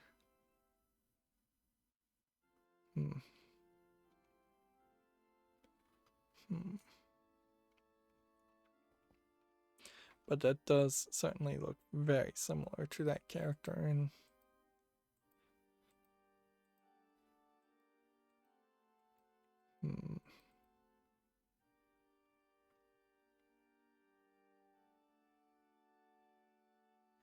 yeah, I don't know what to say there. Like, clearly there would have been a copyright claim if there was a problem, but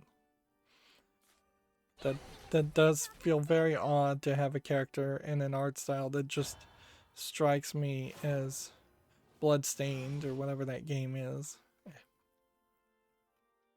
Let's see. Let's see if we can figure this out better in a second.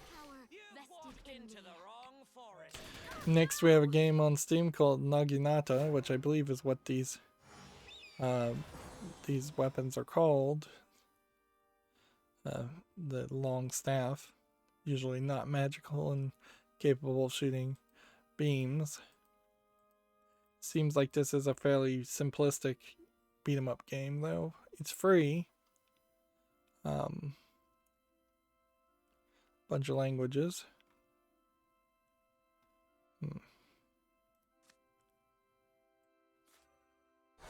Let's play this. Hit that and that.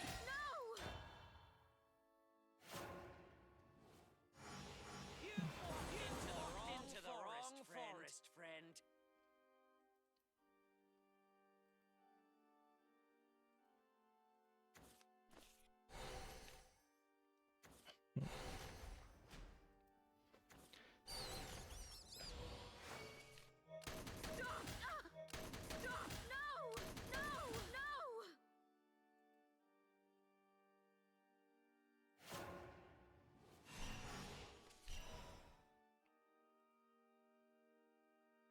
Yeah.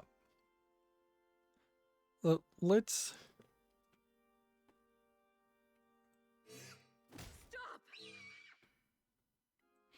I'm really not making any progress here at all. today, but Now, if you would please look to your right. Any questions? do we have anything we want to evolve and attack? No.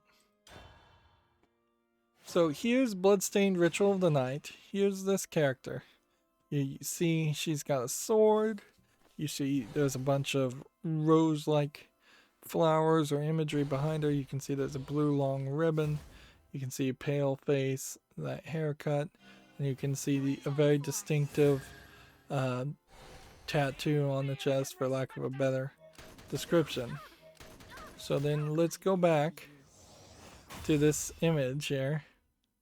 It's totally the same image, but not the exact same image by any means, but it is a same character. And then all the screenshots of this game seems to have nothing to do with that. So what in the world? Why is that image in this completely different game?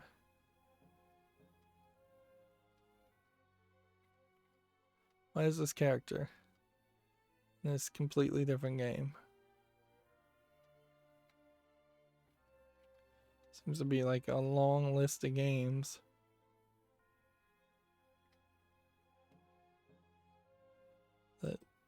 Let's look at this publisher and developer. It's published by Raw Fury, Stumpy Squid, Fury Studios, and Coatsink.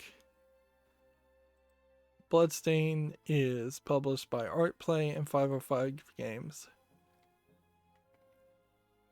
It just seems so weird that you would be able to do something like this.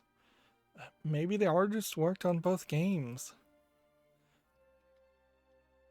Seems so insanely weird.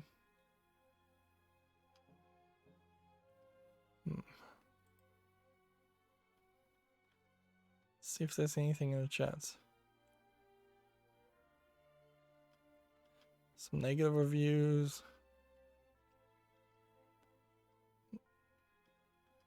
Apparently lots of bugs.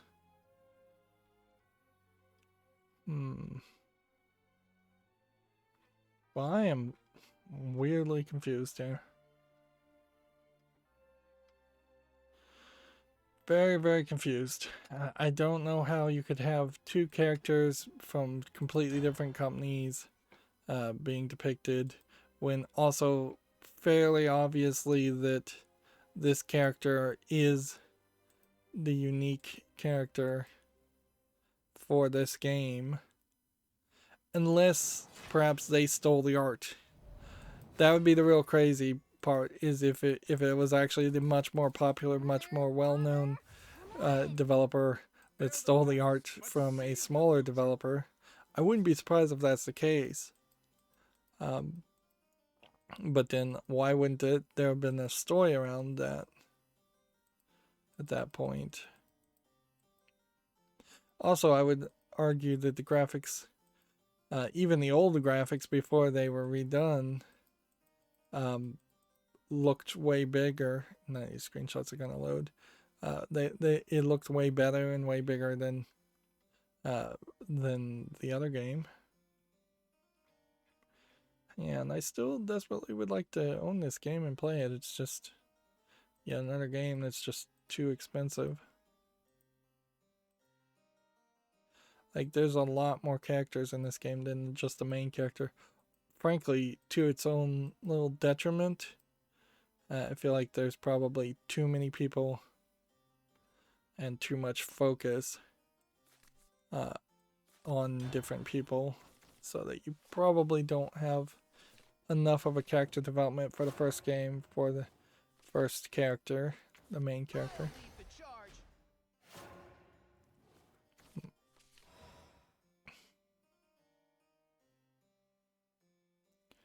Well, I'm wasting time, so let's move forward.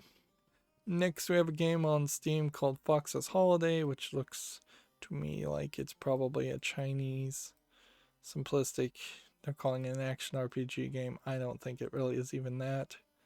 English is not supported, 59 cents. If I was to guess, it's probably closer to just a kinetic visual novel. Although at a certain point you just also have games where you just click on things and things happen and that's about it. Next we have a game on Steam called Control Over, which they're calling a text-based 2D thriller, which I wouldn't call this inherently text-based. You are moving around somewhat and talking to people. Definitely looks like it's a horror game. Definitely feels like it's either a Chinese or a Japanese game. If it's a Chinese game, it's nicely polished for a Chinese game. If it's a Japanese game, it's moderately acceptably polished, but a different art style. English is not supported, 809. Korean. Oh, I forgot that option too. It's a Korean game. Okay. Yeah, in a weird way, you can kind of generalize and say that a good Chinese game or a mediocre Japanese game might very well be a Korean game in visuals. Also, there's some elements here that kind of highlight that this is a Korean game in the fact that you're not seeing anime style animation. You're seeing a white-haired character with blue eyes instead of just black-haired, brown eyes Japanese people. Yeah. So there are some indications there.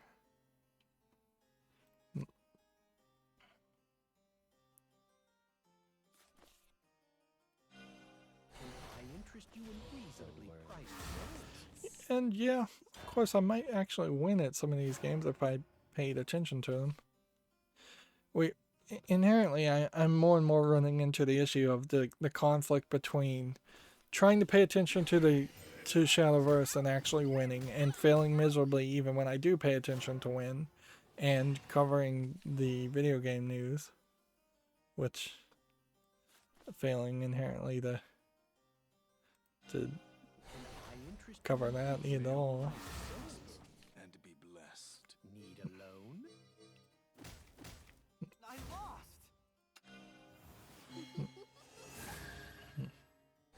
You can never have too many. Need a loan? Avenge me, comrades! Let's see. Next we have a game on Steam called 3 Minute Heroes, which is probably a lot faster, longer than Half Minute Hero per level. It seems like, though, this is kind of more of just a tower defense game. They're calling it a strategy card game, though. Kind of a Plants vs. Zombies. There might be something to this. It's early access, it's $13.99, it's English and Korean. That price is really high. It being in early access is questionable. But there might be something there, so I'll put it on the follow list. Just getting nowhere. Next we have a game on Steam called the Thought Police Hotline Episode 1, which inherently episodic is going to be a problem. This looks to me like this is a fairly badly animated visual novel. Now, I imagine if it's called the Thought Police Hotline, the idea is everybody dresses in the same outfits and everybody's bland and boring, and there's a whole commentary here on controlling the thinking patterns. They're calling it a comedy visual novel, comedy sci-fi visual novel.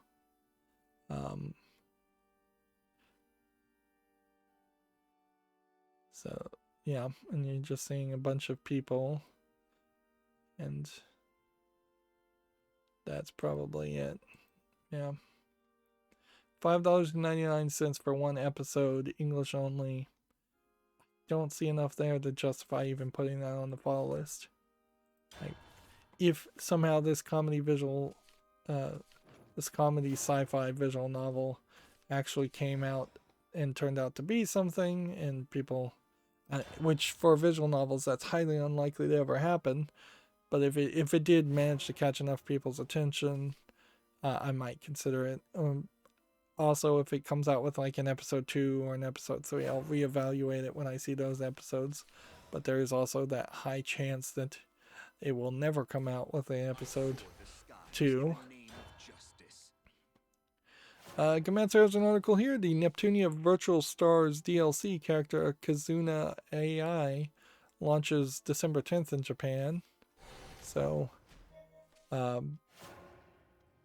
Virtual Stars showing up in the Neptunia DLC characters showing up in the Neptunia Virtual Stars game, which there's a small chance that that would never come to the West just because of the licensing, but I would also argue there's a chance very well that it would come out in the US, because another story we're going to talk about today is that a Neptunia game is coming to the West, and most of them have come to the West. Arguably too many Neptunia games have been made in general. Next we have a game here on Steam called Babel, which seems to be some kind of tower defense concept using like circuitry or very zoomed out imagery of some sort. They're calling it a base building military game for $4.24. English and Chinese. Yeah, and there's just nothing visually appealing to these little round dots. Alright, so if I play this, and play this, and then play this, and then we can attack here, and here.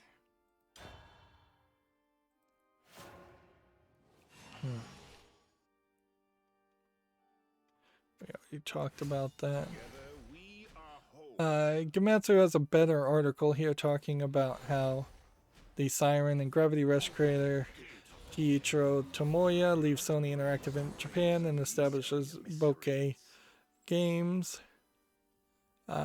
It's better in my opinion because here you have him listed in all the games he's worked on. Silent Hill 1999, Siren, Siren 2, Siren New Translation, Gravity Rush Remastered, and Gravity Rush 2. Kazunobu Sato was the lead character designer in Siren, Siren 2, so you can see that they worked together. The only thing he also split on was Puppeteer as the lead game designer and producer as The Last Guardian, and then Junya Okura was the lead game designer for Siren, Siren 2, Siren New Translation, Gravity Rush, Gravity Remastered, and Gravity Rush 2. So he worked on everything that Kenichiro Tomoya worked on also. So these three people clearly have a decent working experience with each other, and so that establishes a good start. One would assume it would be very weird if these two characters actually hated, these three people actually hated each other and decided to go into business with each other. So one has to assume that they have a good, productive working relationship, which you have to be careful with how you describe a good working relationship, because people can work very well together and accomplish nothing, and that's not a productive working relationship. So sometimes it's a little bit better to have characters that butt heads, so they actually finish a project.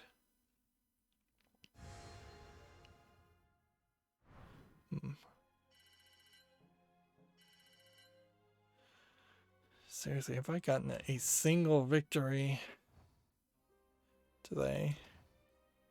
Let's see, play ranked rotation, Havencraft 2. Try different deck. Here we have a job listing for Eno Games as a game designer in Hamburg, Germany. So we've started to see a few more job listings lately as we approach the new year. I imagine it's not as many as it was last year by any means, but some people do seem to think that they can be hiring. Although, you know, there's no direct equation to listing a job listing and actually hiring anyone. Next, we have a game on Steam called Shiren the Wanderer, the Tower of Fortune, and the Dice of Fate, which just visually looks fairly interesting in this trailer. It definitely also feels more like an RPG game, though. So, yeah. It's questionable. $17.99, English, Japanese, Chinese. A game like this does have that 8-bit graphics problem, certainly. But I'm willing to overlook it in this case and put it on the follow list. We see it's very positive. It's from Spike Chunsoft.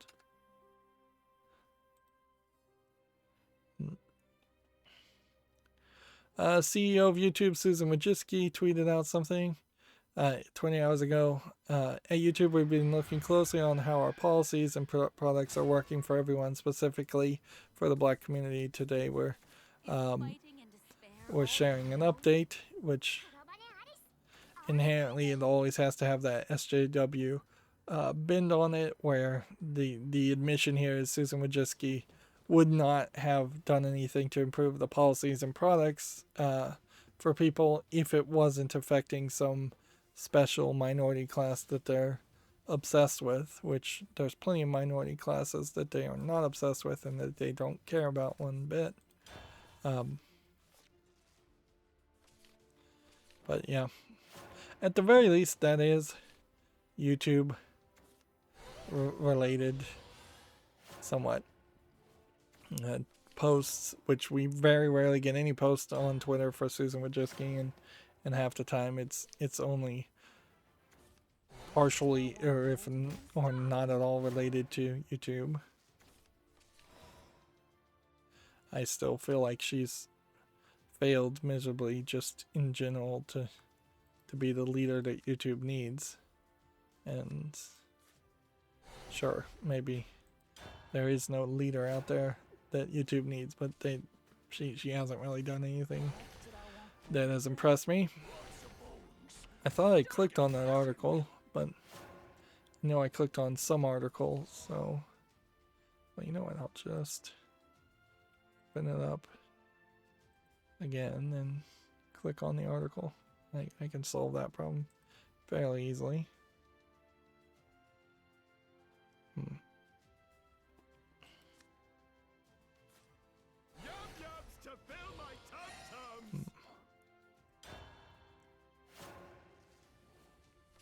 So here it is, updates on our efforts to make YouTube more inclusive.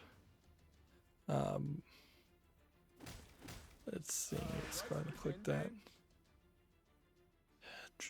Blah blah blah blah blah blah blah blah blah blah blah blah blah blah blah blah. What are you really doing? Apparently, step 1 is removing harmful and hateful comments. Censorship. Yes, that's the solution of all SJWs.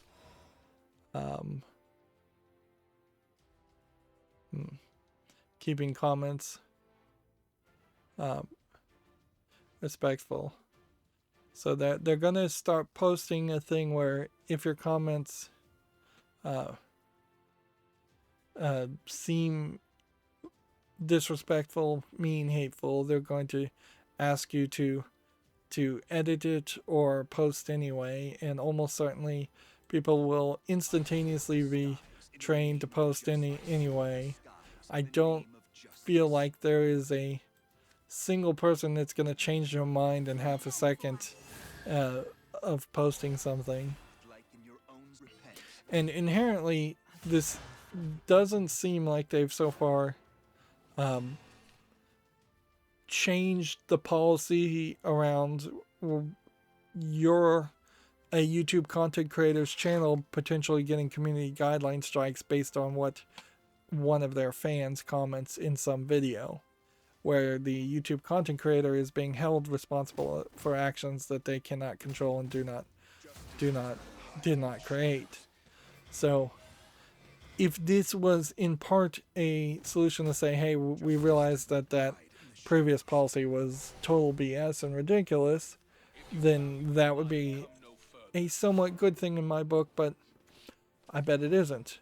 I imagine this is just going to be more punishments for anybody who violates what YouTube doesn't like, whereas also almost certainly this algorithm that detects whether you're being mean-spirited or not will not detect it in a fair, apolitical manner.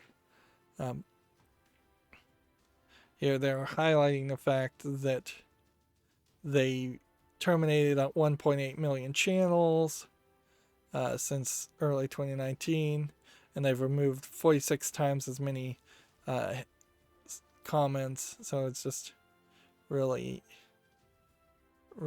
nothing. They've created a survey, which is the most limp-wristed solution to anything ever. Always is we created a survey. There is a certain level of harassment I am certain that minorities who put their faces on YouTube get. Almost certainly. But I will also fully argue that there is a certain level that some YouTube creators who are minorities assume that they are not getting as many views or that they're getting more hate comments than an average white cis male would get on YouTube. And there has to be an accounting for there are just people with chips on their shoulder for many different reasons, and you cannot kowtow to someone who is perceiving being mistreated when they are being treated as poorly as everyone else, which is the situation on YouTube, is that everybody gets a lot of hate comments, everybody gets a lot of spam comments, and it's always been that case. It's always been an issue that has been under addressed and at this point probably cannot be fixed. They've tried it multiple things and failed multiple times to address the level of mean-spirited comments that show up on YouTube to no avail, including the real name policy, including many other things. And in all fairness, the mean-spirited comments on YouTube are probably very much in line with what you would get on Twitter or Reddit, anywhere where you're not directly talking to friends and family. Let's see, what else? Nope, nothing else. So their solution is more censorship and self-censorship, which only gets you so far.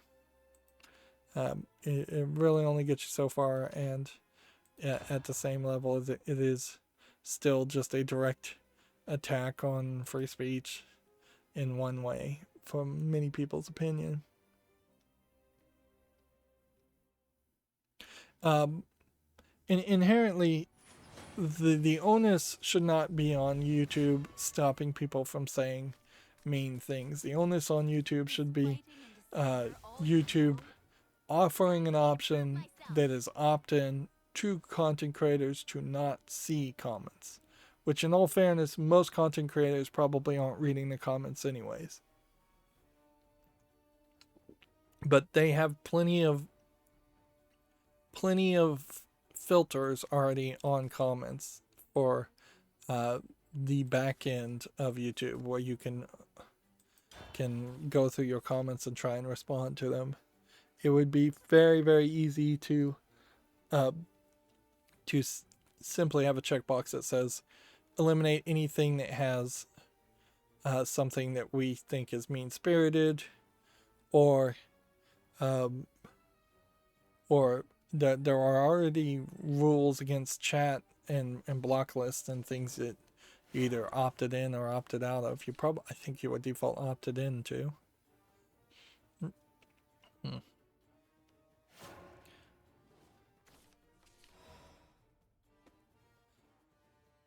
Twitch support is testing a new community challenge called Boost the Stream. With a limited number of small channels, communities can pull channel points to help streamers increase their visibility on Twitch, which inherently I feel like this idea might be interesting, but it is literal cronyism once again.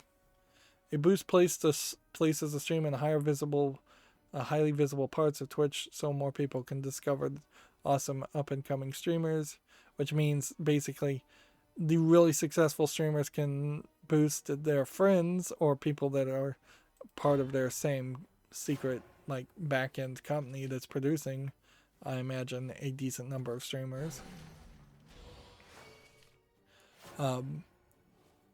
This is the concept sounds positive until you realize just how incredibly anti-consumer it is for Twitch to allow a select few to pick the winners and losers, even in the low tier of streaming, because now you are not getting natural results, you're getting curated results when you go and look for a game.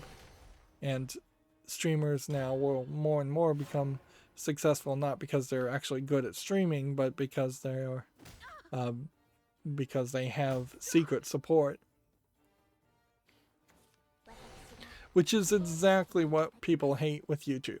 Like, people hate the fact that you go to that homepage full of suggestions and it's constantly suggesting the same 10 to 100 big YouTubers. Like, I'm constantly getting suggestions for Red Letter Media and PewDiePie, and in all fairness, I've watched those things, and so I've brought it on myself, but I am not getting any recommendations at all for any kind of small YouTube content creator, anybody that would be like Red Letter Media and talk about movies or old bad movies. I don't get recommended even Markiplier because I haven't watched Markiplier, but I constantly get PewDiePie. That makes no sense. I definitely never get recommended any small video game streamers or anything like that. Moving on, we have a TechRaptor article. PlayStation 4 share Facebook content is reportedly being deleted without warning. A fallout between Sony and Facebook may be the cause. Okay. Yeah, I don't know how many people were sharing things to Facebook. TechRaptor has an article here. Red Dead Revolver and other lost PS2 demos have been found and preserved. Which, okay. Nice to see some video game preservation happening. Oh, why'd it have to be a clear day?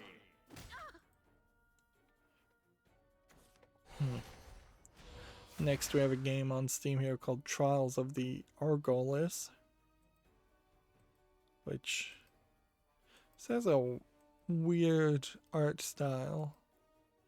Certainly not sure if this is an actual game. They're calling it Souls-like. $13.99 English only.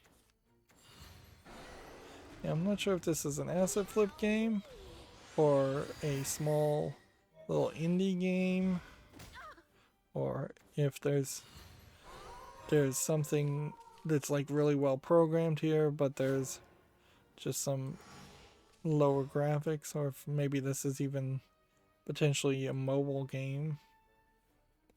I guess all I can do is put it on the follow list and see what people have to say if anybody reviews it.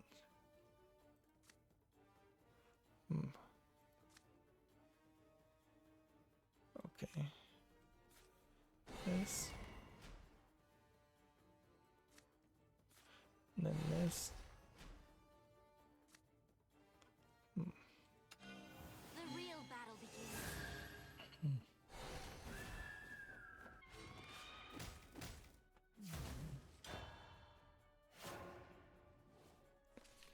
Still don't even see the beginning of the end here. Here we have a game on Steam called Suzerain, which is probably a political simulator. I don't know what Suzerain means. It feels like a word I've heard before. Text-based roleplay political game for $11.99, English only. Guess I can put it on the fall list. That'd be a hard sell, certainly. I envy you.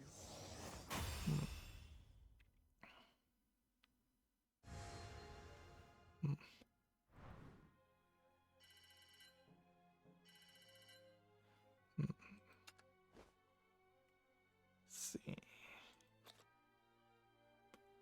Try Shadowcraft here. Next, we have a game on Steam called Aphin Fall, which they're tagging as a parkour, first-person, single-player game. There's definitely some visual polish here, but I'm not really seeing what the gameplay really is. Like, it does kind of feel like it's some kind of magic world with some parkour elements.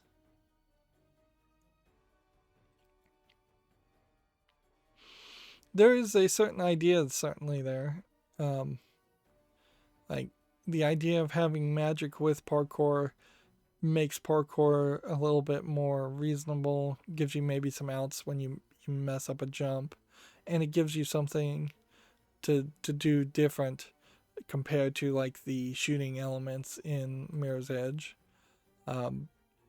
Also, magic / alchemy being a thing in the world changes the world, so you're not playing a game that has to contrive a solution as to why you're parkouring so much, because they really did bend over backwards in the first Mirror's Edge to create this totalitarian China-like country that is monitoring everyone to the point where the only way to get any communication across to a different person without being monitored is to have runners running on the rooftops of the these buildings, being chased by police. Which still, that will be a contrived situation in almost any story. If you're going to parkour, is that you would be running on the rooftops or running around places you're not supposed to be, doing actions that normal people would not do in the form of parkour. Let's see. TechRaptor has an article here. Phoenix Labs Dauntless in Growth. This feels like this is more of a interview than an actual announcement of any video games, though. So check out this article if you're interested. I'm not particularly interested in Phoenix Lab or Dauntless.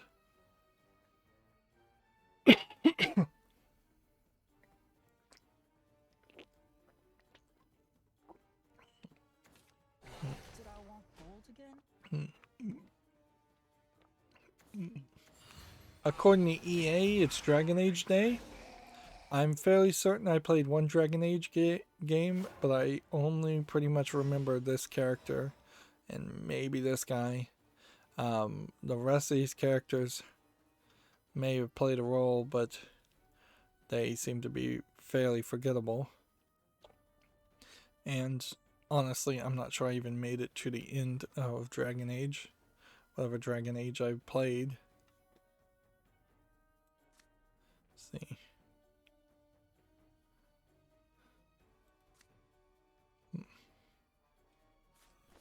Let's do that.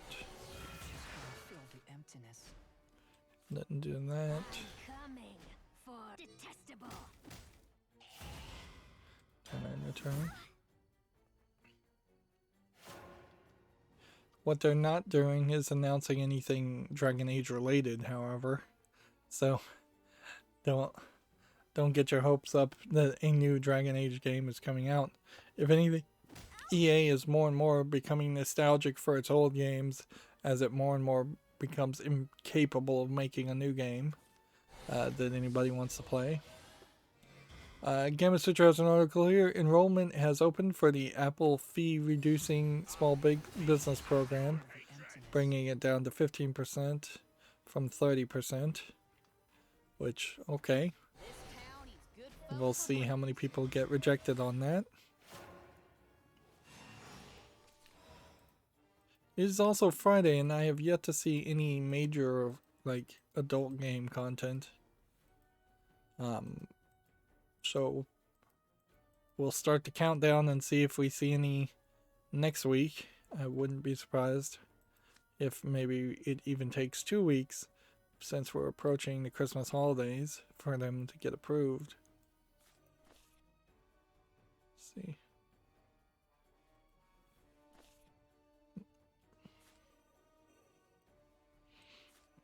Laces, everyone. Work starts at I'm sunset. coming for Let's you. do that. And then let's evolve that. I must bring the meal before it grows cold. So much Hit work to do. that. You crusty horseshoe. Detestable. And hit that, I suppose. Next, we have a game on Steam called Anime Play Life Unlimited, which A, does not really have anime in it. Like, it's a bit of a stretch to call this an anime style.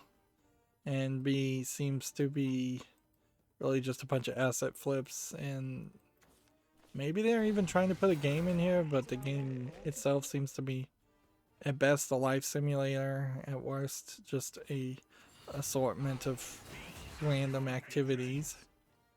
It's $17.99 English only with a third-party EULA, which, yeah, there's nothing there that seems to line up with anything you'd want to buy. TechRaptor has an article here. The Facebook antitrust investigation eyes Oculus after devs accusation. Software developers are accusing Facebook of a copy, acquire, and kill strategy to undermine competition in the VR market. Developers say Facebook is using its market dominance to steal ideas from them and making rival apps harder to operate and use on Oculus platforms. Okay, well, that could be just blatant false accusations, or that could be totally accurate, and I honestly would not be surprised if it's totally accurate when you look at just like the history of Facebook in general. That entire concept is kind of nothing. Like, it's stolen, or allegedly stolen. Although I don't even know if we really need the allegedly in that case. It seems fairly obvious that a lot of the concepts of Facebook, if none of the code, or copied. I'm coming for you.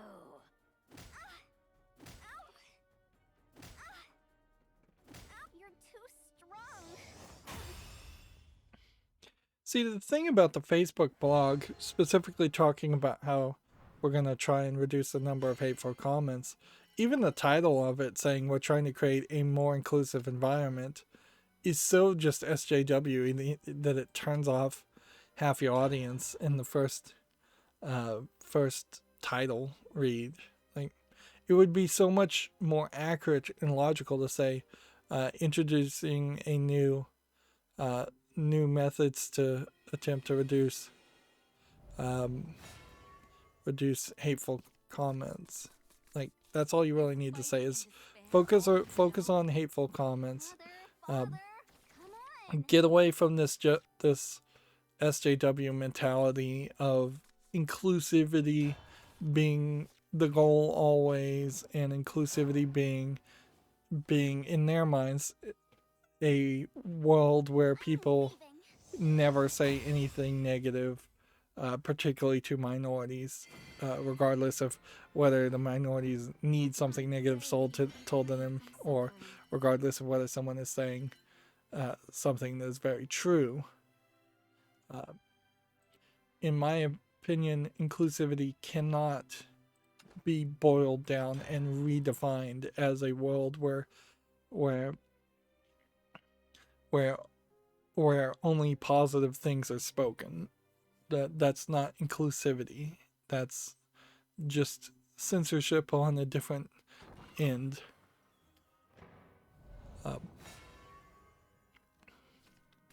And frankly, you're hurting Fighting and despair. content creators at a certain level if you do just start censoring all the negative comments regardless.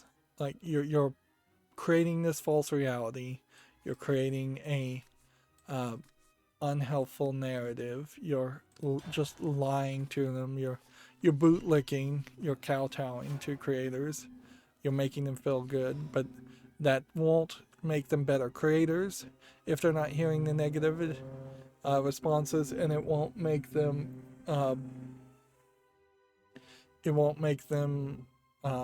smarter,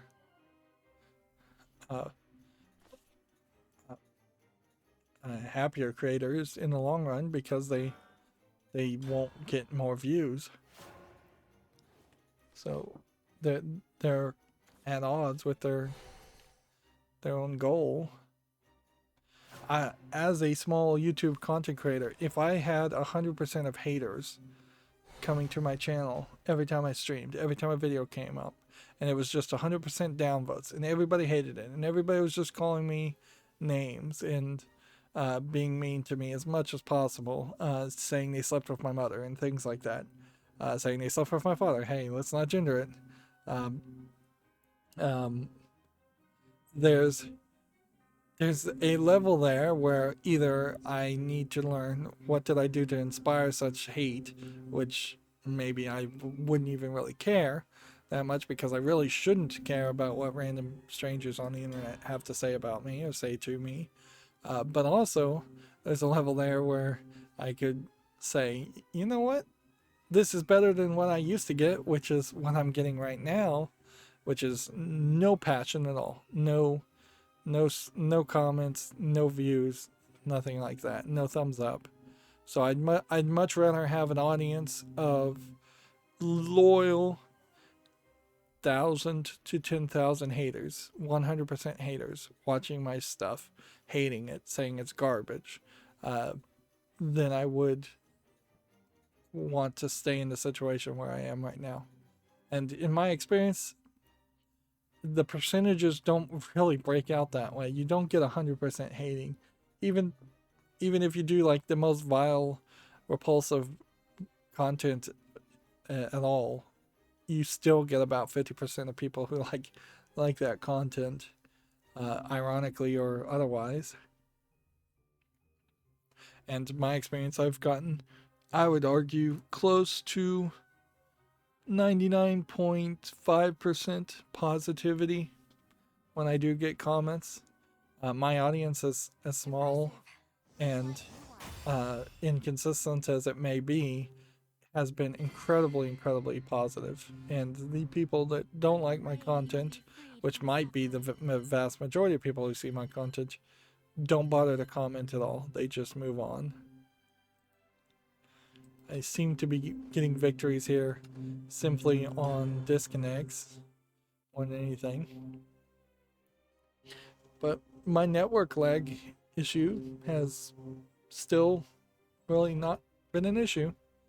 Thank goodness for that. Moving on, we have a game on Steam here called Tanuki Sunset, where Tanukis are the little raccoons, Japanese word for raccoons, and you're doing a surfing, skateboarding style game with some kind of collectibles. It looks interesting. $14.99 is a little expensive, English only, but it looks interesting enough to go on the follow list.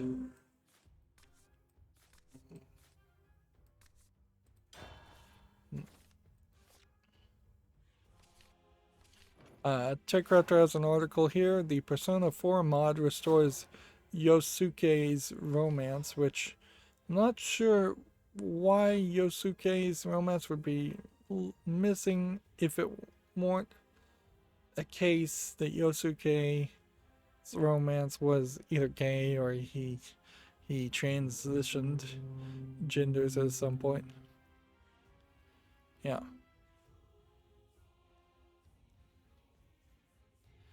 Let's see. A gay romance in Persona 4 that no one knew about until it was discovered that he had lines admitting his affections to a player in the PC release. So there was a gay romance, apparently not in the Japanese version or in the Western PC release, except for they left some comments down here.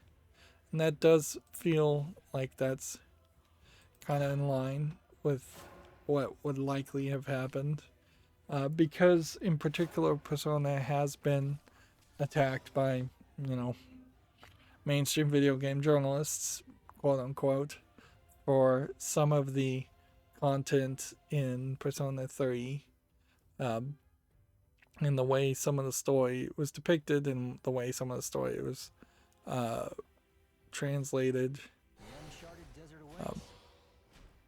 which at a certain level it is those attacks and those articles that came out, of which there wasn't more than a couple even at the time, on Persona 3, did kind of boil down to an argument that they demanded that teenagers be written and that artists write characters exactly the way SJWs want them to be written always, and write scenarios exactly the way they would want scenarios to happen,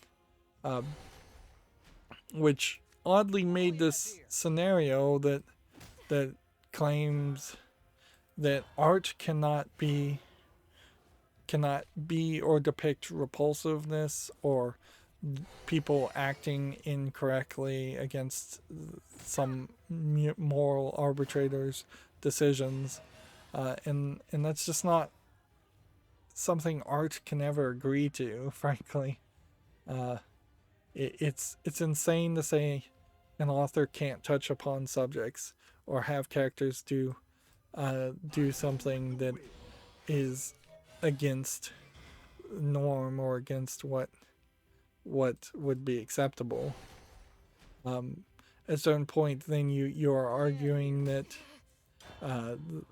you could go as far as saying it's an only maybe half a step away from arguing that the Bible should not depict the crucifixion of Jesus, because crucifixion and corporal punishment is unacceptable by many people's standards, or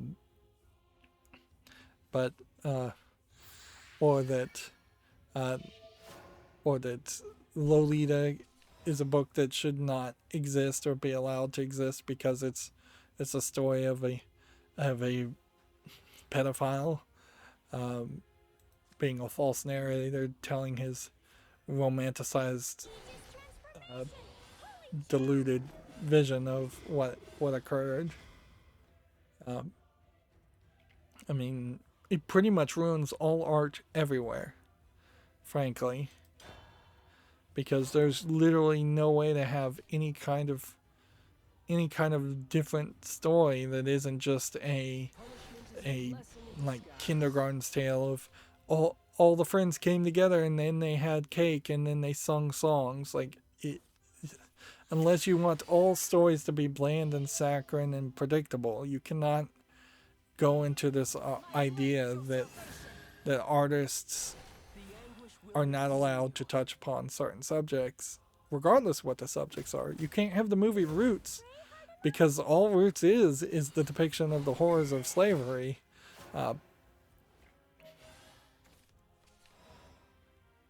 So, yeah, that was a dumb attack, but the problem inherently with Japanese developers is that they hear these messages, particularly from mainstream game journalists, and they take them to heart too much.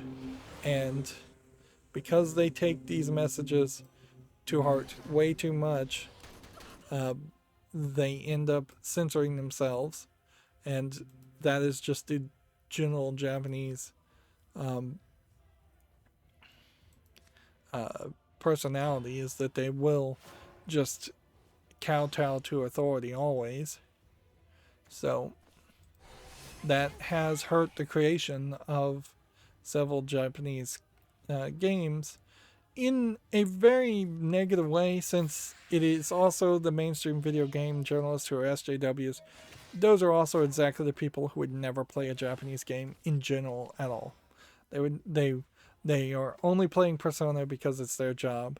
They will not give it an extra time. They will not ever fairly review it and give it a positive review if it deserves. So there is, for lack of a better term, a obvious and blatant anti-Japanese mentality. I think it probably expands to just an anti-foreigner mentality that is implied in there, because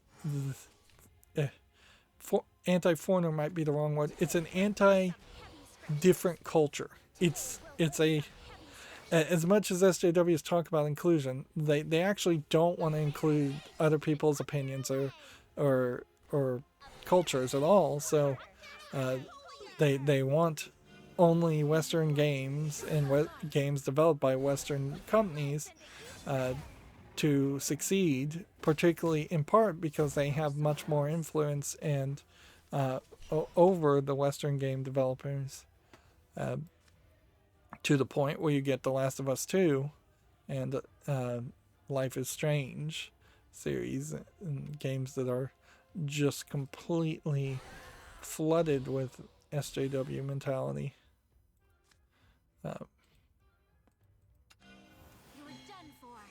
boy, man, has today really been a case of just going back around in loops to the same old problems that are just increasingly hurting the video game industry.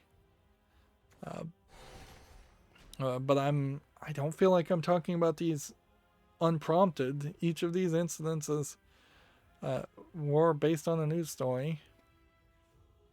Moving on, we have a game on Steam called Blast Brawl 2, which looks like it's a player versus player game.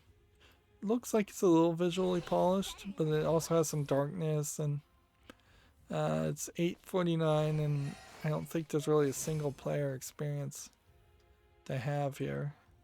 Beat 'em up side scroller.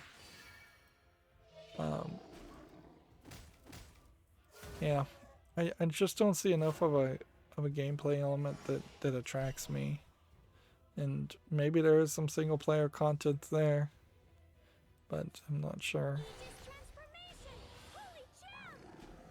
Let's see.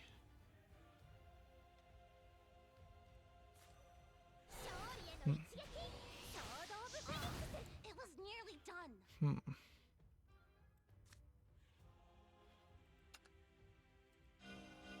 The real battle begins.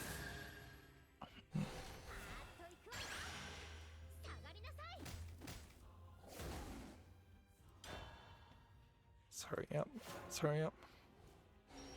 Tinkertown has an article here. Chuck Norris is the newest World of Tanks edition, which is kind of surprising to even hear anything new about World of Tanks.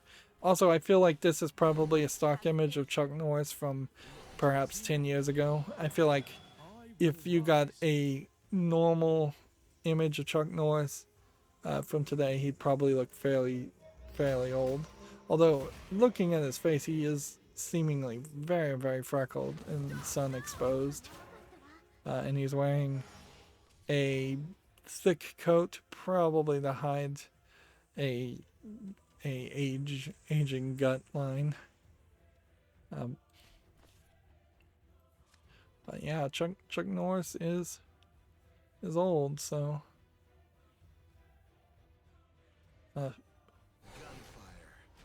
and in a funny way, I would argue that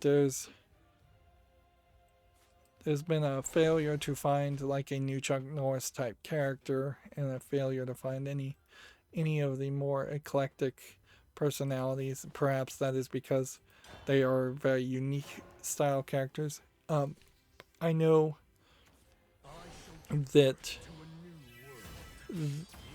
one of the Supernatural actors, after 15 years of working at Supernaturals, is going to try and reboot Walker, Texas Ranger, I believe. And so that'll be interesting to see if that actually succeeds.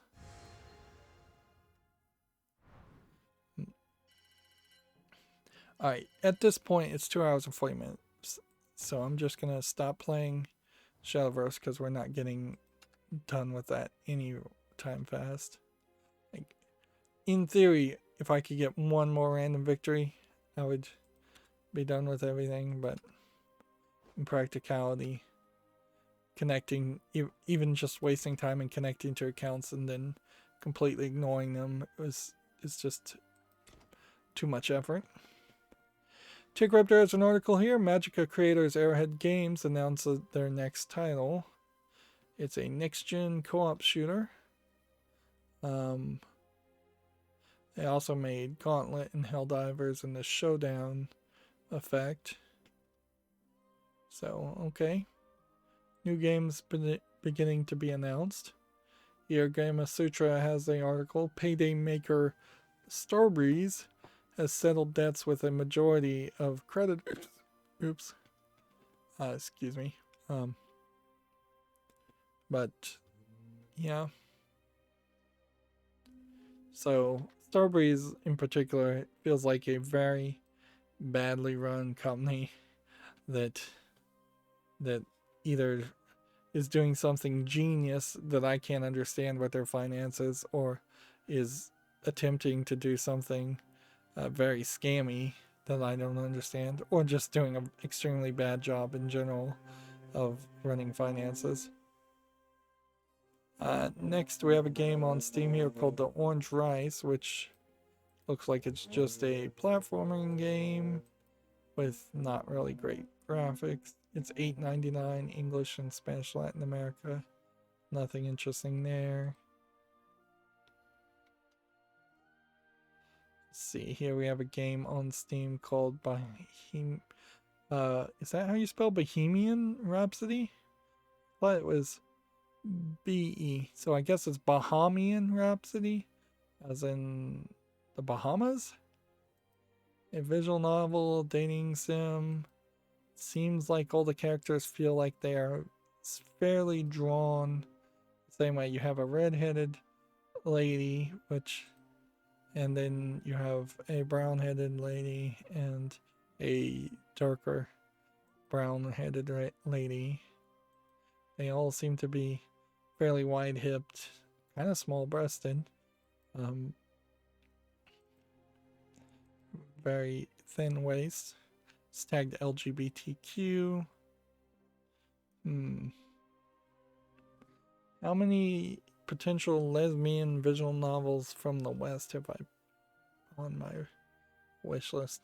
An 18 plus patch for free also.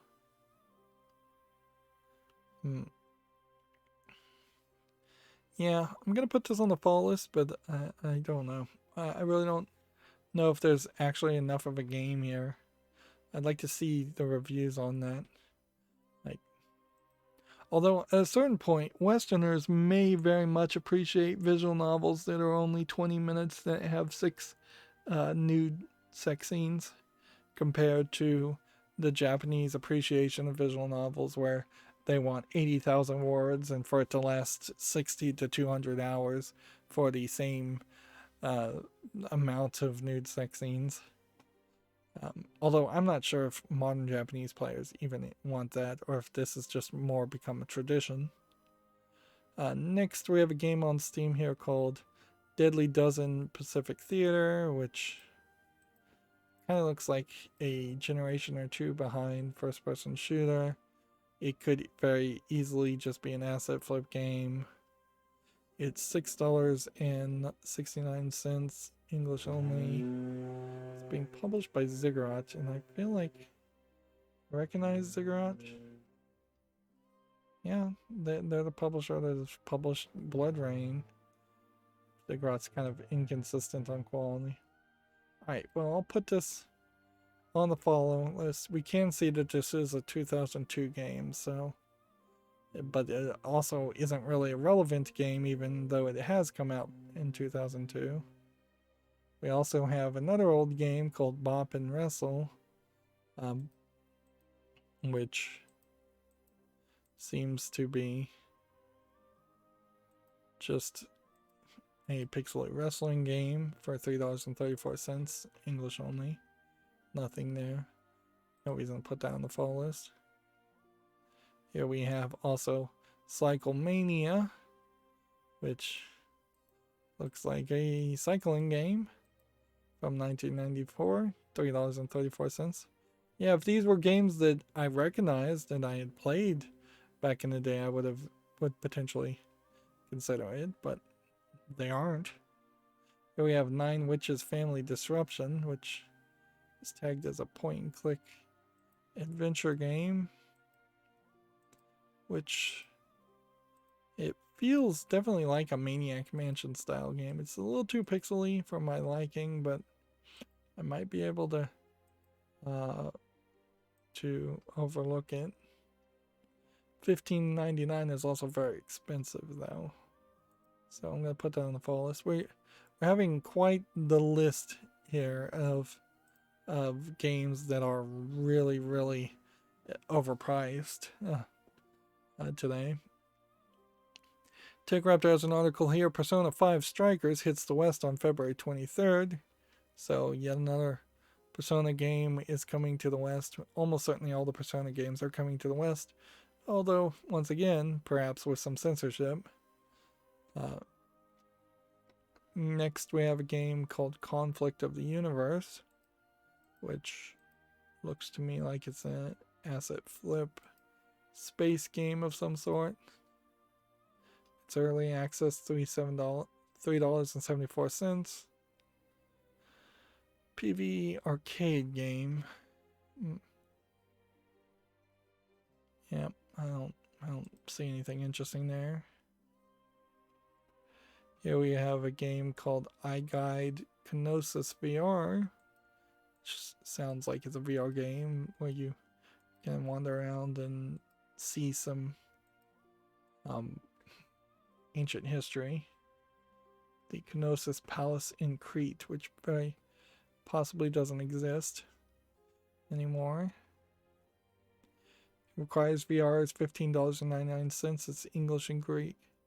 This might be interesting if you were taking a Greek class and a college had a VR lab, which honestly, if I was a college, I probably would build some VR labs as a way of having something that could not be offered online, or something that felt like you were actually, your tuition was actually going towards the education of students instead of the tuition just going in the pockets of the dean and maybe some of the other tenured professors. It's an interesting idea.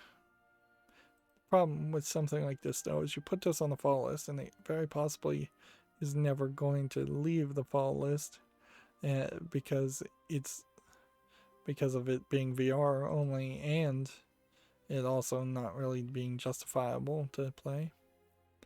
Next we have a game on Steam called Puko, which looks to me like it's a laser, maybe box puzzle pushing laser game.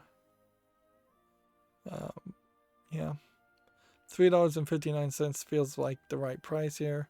Also, compared to a lot of box puzzle games and laser games, at least this one seems to have a bit of a personality and some characters. So I have to applaud that, although I just don't see a reason to actually play that game. Gamatsu has an article here. Eurokill, the culminative games, has been delayed to 2021 and adds a PlayStation 5 and Switch versions. I hadn't heard of any announcements here. Yeah, for as much as I complain about Japanese companies making announcements about announcements about announcements about announcements, there still seems to be a decent number of Japanese games I miss, either because Gamatsu didn't cover them the first time, or I just missed them because I've forgotten about them or didn't see the article. See, next we have a game here that's all Asian characters, and a lot of this seems to be kind of missing data, so I don't know if it was taking a sweet time to load up or what. This seems to be kind of a dungeon game more than what you'd call like an RPG game. But yeah, I don't see anything interesting here. English, $9.99, Japanese. Yep. If anything, I would say it feels at most like Zombies Ate My Neighbors or Gauntlet game where you just have to collect a bunch of keys. Next, we have a game on Steam called Ricky Did Nothing Wrong, which is probably a phrase that always means somebody did something wrong. Seems to be a Spanish-written game, a poorly animated point and click. It's free. English and Spanish. I don't know if it really supports English. But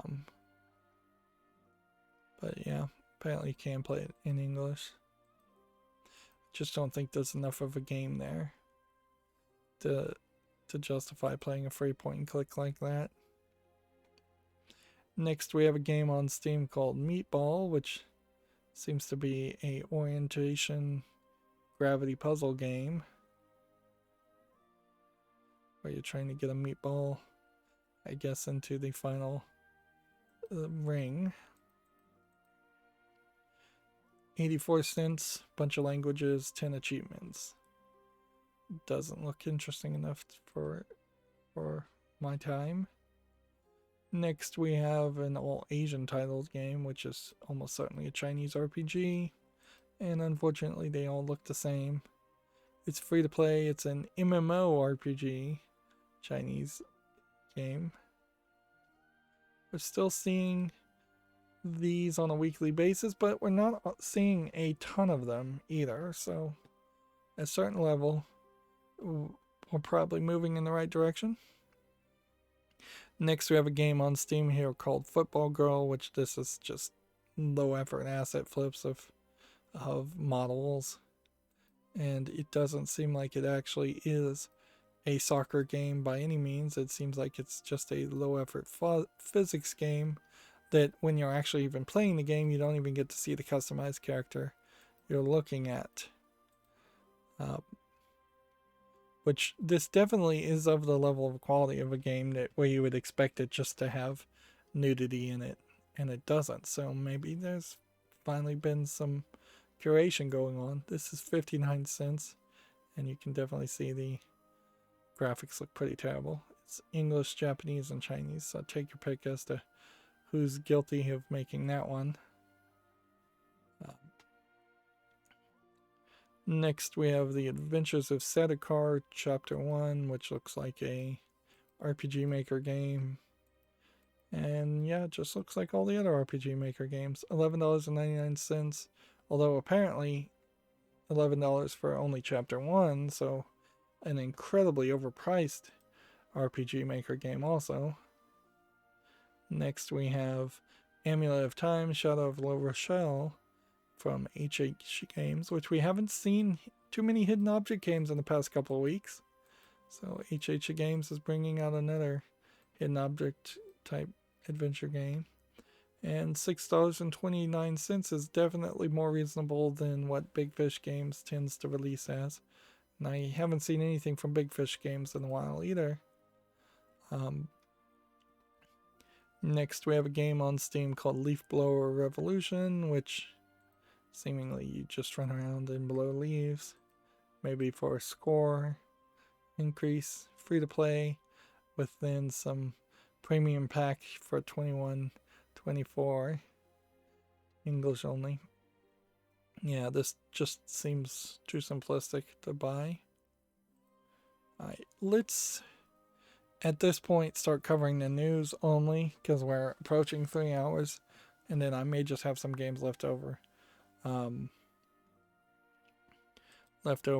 Monday.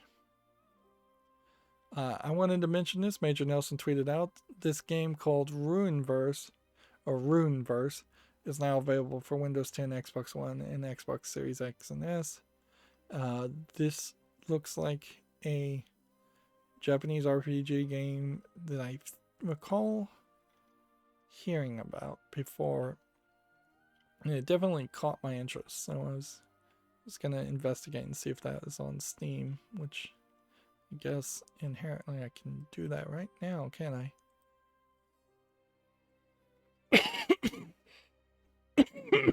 It's on Google Play also.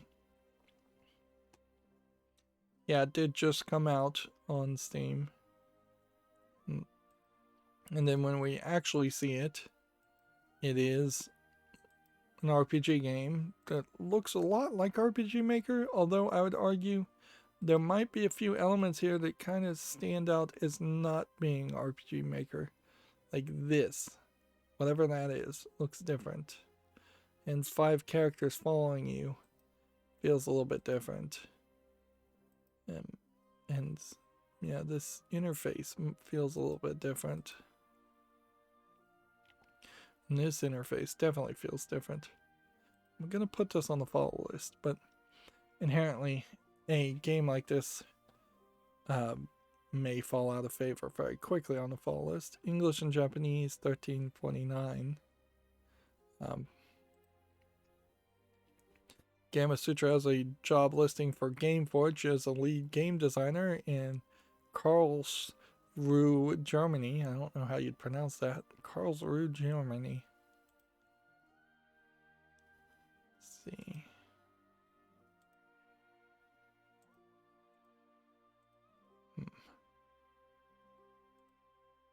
Maybe a lot of these articles are going to be the exact same articles so that I can close a bunch of them. Gematsu has a space-time fantasy MMORPG called Chrono Odyssey being announced for consoles, PC, iOS, and Android. It's from Grand Saga developer InPixel.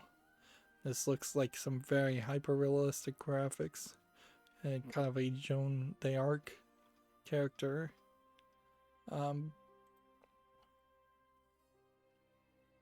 See if we can skip through this and see what's going to be depicted here. A lot of interesting imagery. This reminds me that there was a game that was announced almost a year ago and they've not shown any new footage of it since then, although that happens for a lot of games. Elden Ring, I believe, is the name of that game. So that's probably a game in development hell, if I was to guess. Bloodstained Ritual of the Night for iOS and Android are now available, which I feel like you're going to have a very different experience playing that on cell phones. But if you'd already played the game once before, you might give it a try. We have the Famitsu sales update on Gematsu. I don't want to cover this too much, so let's just look at the new things.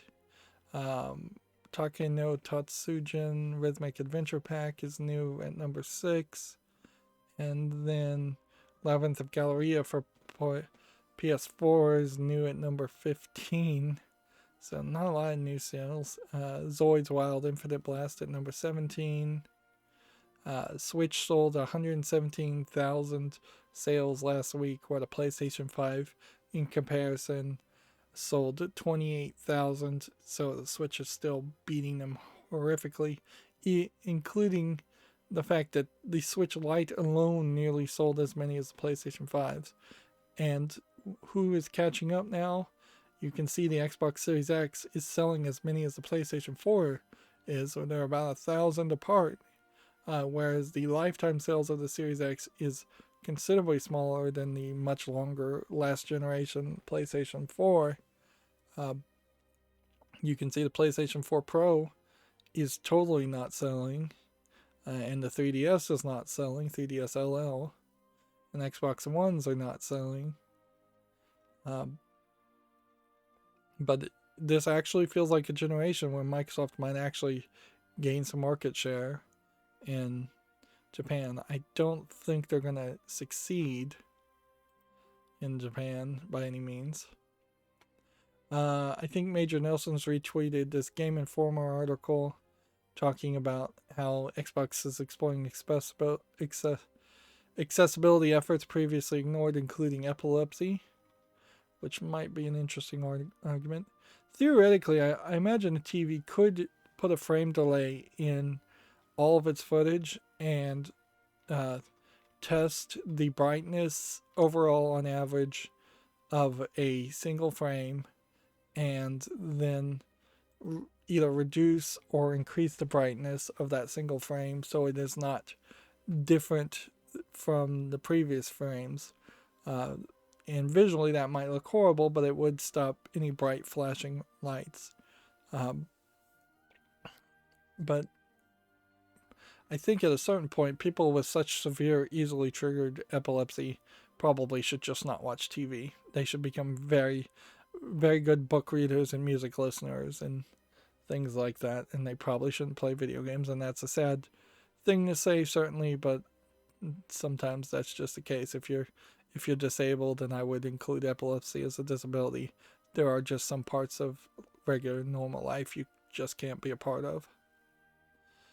Moving on, we have a TechRaptor article. Mark Dara and Casey Hudson have left BioWare. That would be the Dragon Age executive producer, which more evidence that there isn't any new Dragon Age in development, and BioWare general manager have left the company. So yeah, we'll probably hear in 6 months to a year that they are working on a new company. I wouldn't even be surprised, and this is an idea that would be so crazy, it would be genius.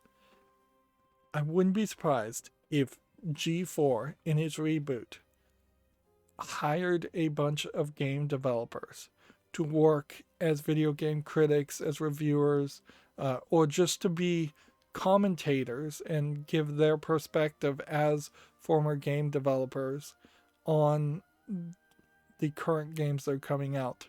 And in that way, lots of successful game developers could quit their jobs at the companies they don't want to work with, go work for G4 for 6 months, and then all of a sudden announce that they're starting a new company and that they're leaving G4. And G4 could just be this middle ground where game developers sit out their non-compete clauses. Now, generally game developers have enough money that they can sit out their non-compete clauses doing nothing. But that'd be a great scoop for G4.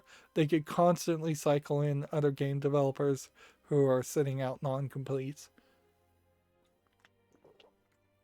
Non-competes, not completes. But that would be a very interesting get. On the other hand, I'm not sure game developers would make the best fits as commentators on video games, nor do they really probably want to talk about video games that much. But it also would certainly make a lot more celebrity Ed Boon style game developers out there, which might be a good thing, might be a bad thing. Moving on, we have a TechRaptor article. A bunch of new Stadia games have arrived, which I guess that's worth mentioning. Submerged. I forgot the name of this game and I was thinking about it. It's kind of a shame Submerged didn't really go anywhere or get a sequel or get expanded on. It was a little bit too short of a game. Is Submerged Hidden Depths a sequel? Apparently it is, because this is not the artwork of the character in Submerged. Yeah, one of the things I think Submerged really needed was the ability to jump in the water and swim. And that was missing. So they got Cronus Before the Astros El Hio, Immortals Phoenix Rising, Outcaster. We're starting to see actual games come out now. Outward Fogs, Submerged Hidden Depths, a super chill exploration adventure game set in third-person perspective. Miku and Taku can explore a sunken city on their boat or by crawling onto collapsed buildings, ultimately aiming to solve puzzles and uncover a huge mystery. What's interesting about that, I think, more than anything, is that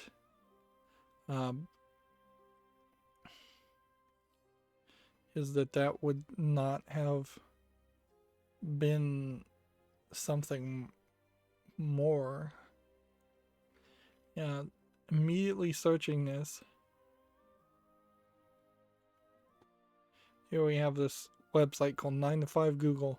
Review: Submerged Hidden Depths disappoints as a Stadia exclusive. Yeah.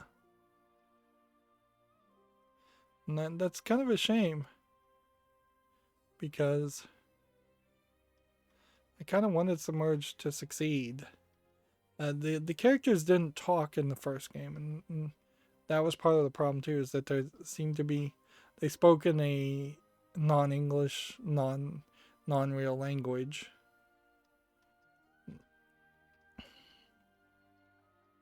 Arguably, I would say Submerged, the original game, and fairly obviously this Stadia exclusive sequel, also needed some kind of fight mechanic or something more interesting than what it had.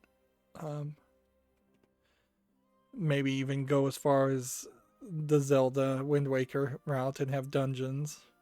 Because in a weird way, it is kind of a squashed down version of what Wind Waker would have been without dungeons. Valkyrie Chronicle 4, Journey to a Savage Planet, Everspace, Hitman 2, Hello Neighbor, Into the Breach, Kine, Monster Jam Steel. Free-to-play games like Destiny 2 also. Yeah, this is a real shame, though, to have an exclusive and then also have it be bad. Although I feel like that is exactly the case as far as what's going to happen with Stadia games, is we're going to have more and more cases where low effort, failed games that people don't really care about, get released on Stadia or get made for Stadia. Yep. Seems like the girl of the first game is connected to the plant people more, and the brother who was sick the whole time and you were trying to help seems to have recovered and gotten a tattoo on his arm that I don't think existed before.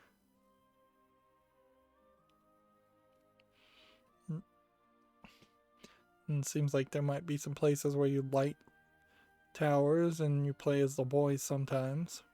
You're going to go into sunken depths at some point, although they're showing none of that at all.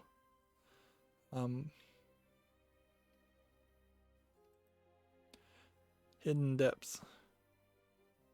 It'd be very easy for the flooded buildings to have sections and kind of dungeons below that. Yeah, that's a shame. That's a real shame.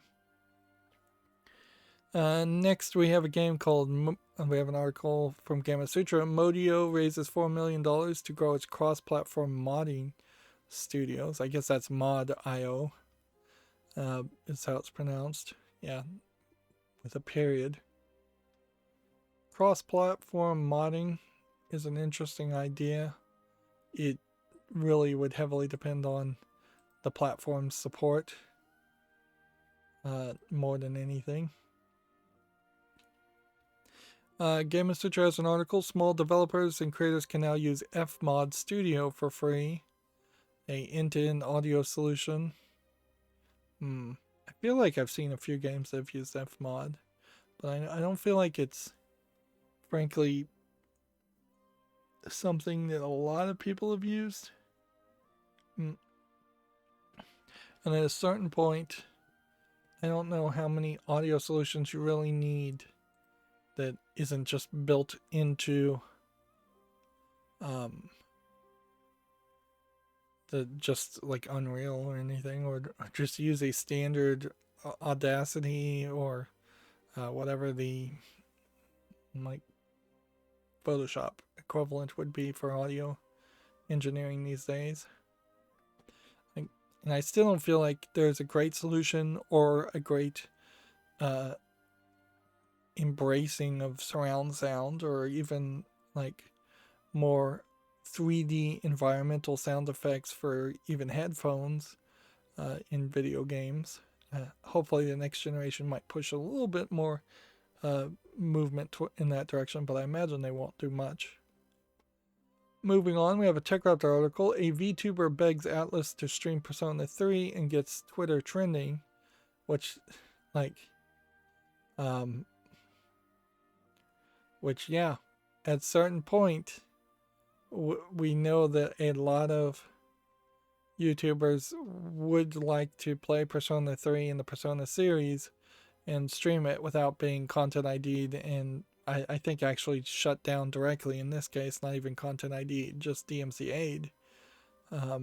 They have not wanted to allow full streaming,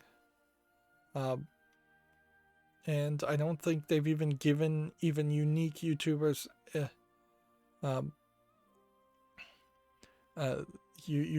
any specific YouTuber's permission.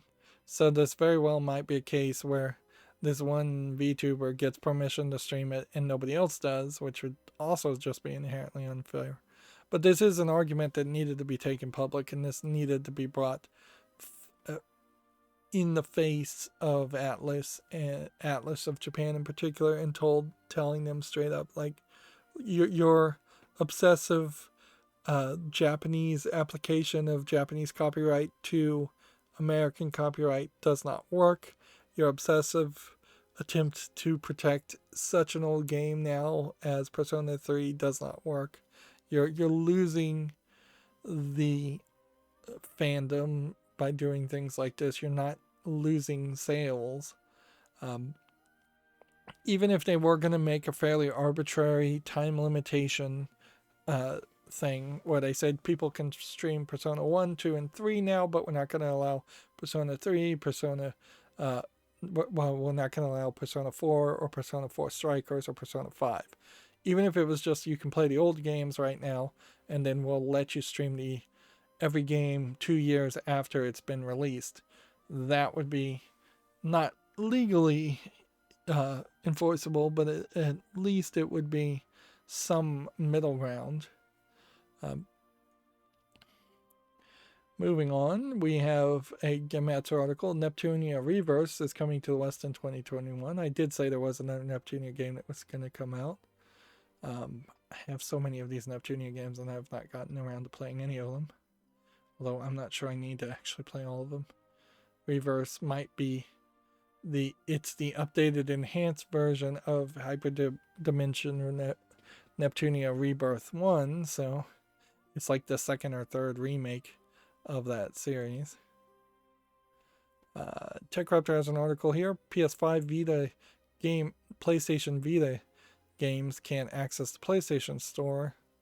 It's been ongoing for over a day. I wouldn't be surprised if this is less of a bug and more intentional, as the PlayStation Vita is totally not supported at all.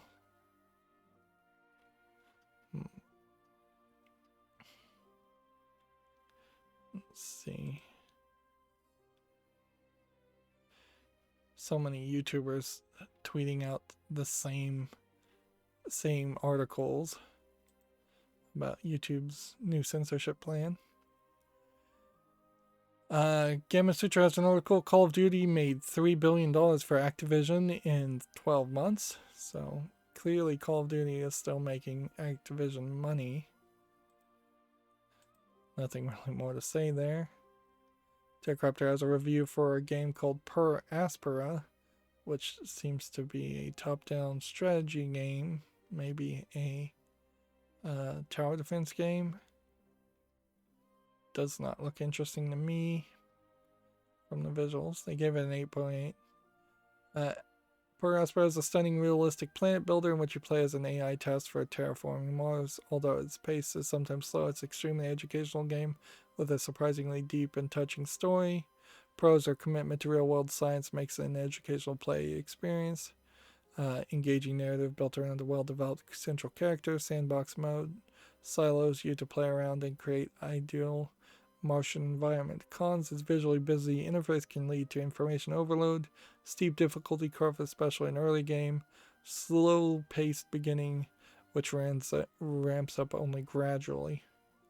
So yeah, even at an 8.0 that still does not look like something I'm interested in. Then they have a review for this game, Dragon's Lair X Replicade, which is a video review apparently.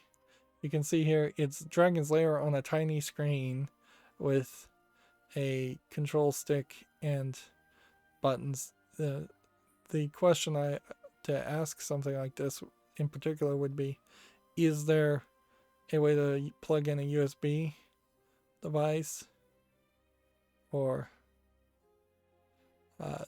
not? Here they're showing off the Laserdisc player that Dragon's Lair was being played and controlled on. So as far as a replica, it is kind of interesting just how much detail you're seeing here. But actual playability without being able to plug in some kind of USB controller seems to be unlikely. There's also an argument here that you should get not only Dragon's Lair but also Space Ace and Dragon's Lair 2 in this. And I bet this is fairly overpriced. HDMI out video.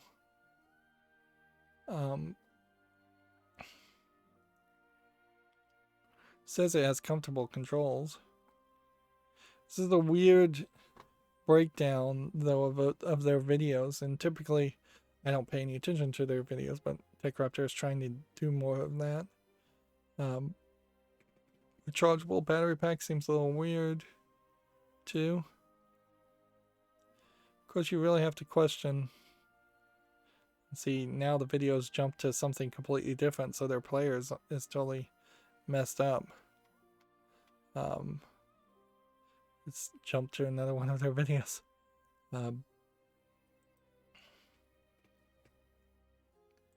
Yeah, no telling as far as the price there, and certainly does anybody really need a replica of Dragon's Lair? That's very questionable. Next, TechRaptor has an article. The best game music of 2020 apparently was Paradise Killer. And here we can see depictions of Paradise Killer. If the music is really that good, I didn't hear a lot of people talking about it. Frankly, I just heard a lot of people kind of mention Paradise Killer for a week, and then most game journalists seem to have gotten bored with it and move on. Here we have a Deadline article. Oscar Isaac to star as Solid Snake in Sony's Metal Gear Solid movie based on a video game franchise, which, alright. Visually, that seems like that would work. Although, arguably, this is a fairly old Solid Snake character, so maybe they would want to start him a little bit younger looking. But yeah, that's about it. Here we have Dragon Quest XI Echoes of an Elusive Age Definitive Edition on Steam, which I can easily put that on the follow list. And we don't have to really go any further there. I'm fairly certain there already was a Dragon's Quest game on Steam, so they've either eliminated the old version for the definitive edition, or I'm confused, because I feel like I would have been a little bit more begrudged if Dragon's Quest was not on Steam. Although there's still plenty of other older Dragon's Quest games that are not on Steam. Of course, there's a danger certainly here where I would have potentially tried to catch up and bought Dragon's Quest 11 only to then have a definitive edition come out and potentially want to rebuy the game and not really being able to justify that financially. Alright, we're at 3 hours and 20 minutes. There's a good 20 games that we haven't covered, and we'll leave for Monday. And I'll look at the Humble Bundle. It's a Humble Choice Bundle, which seems to be showing some games I don't even recognize. Let me see if I can get a better idea. December 2020. Yeah. This game, One Step from Eden, I don't recognize. This Beast Inside, I don't recognize. Indivisibles are a hard one to justify due to the controversy around it, although I could probably just play that game easily. Shining Resonance Refrain. Tabletop Playground. Some ZWE games. Frog Detective games. Path of the Giants. Struggling. There's definitely some games here I do not recognize. But is there any other bundle besides the Humble Choice bundle to talk about? Explore and Expand bundle. Let's see. I think we probably have already seen the Explore and Expand bundle. None of that looks new. Or does it look interesting to me? So yeah, I guess that's to say there hasn't been a new bundle of interest to me. And then I'll check my Twitter real quick and we'll see if there's any major news. I imagine there really isn't. I have been getting a few, like maybe 1 or 2 new followers on Twitter, but overall Twitter in general has proven itself to be fairly useless for communicating or connecting with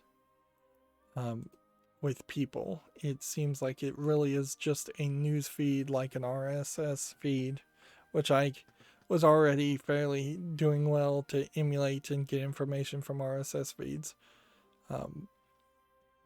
So, you know, if what's on Steam, for instance, had an RSS feed instead, I probably should just use that, and then I could pretty much unsubscribe from Twitter completely after that point, because I only get small bits of information from like Twitch support and Gamatsu and TechRaptor, and that's about it. It's like the vast majority of Twitter for me is not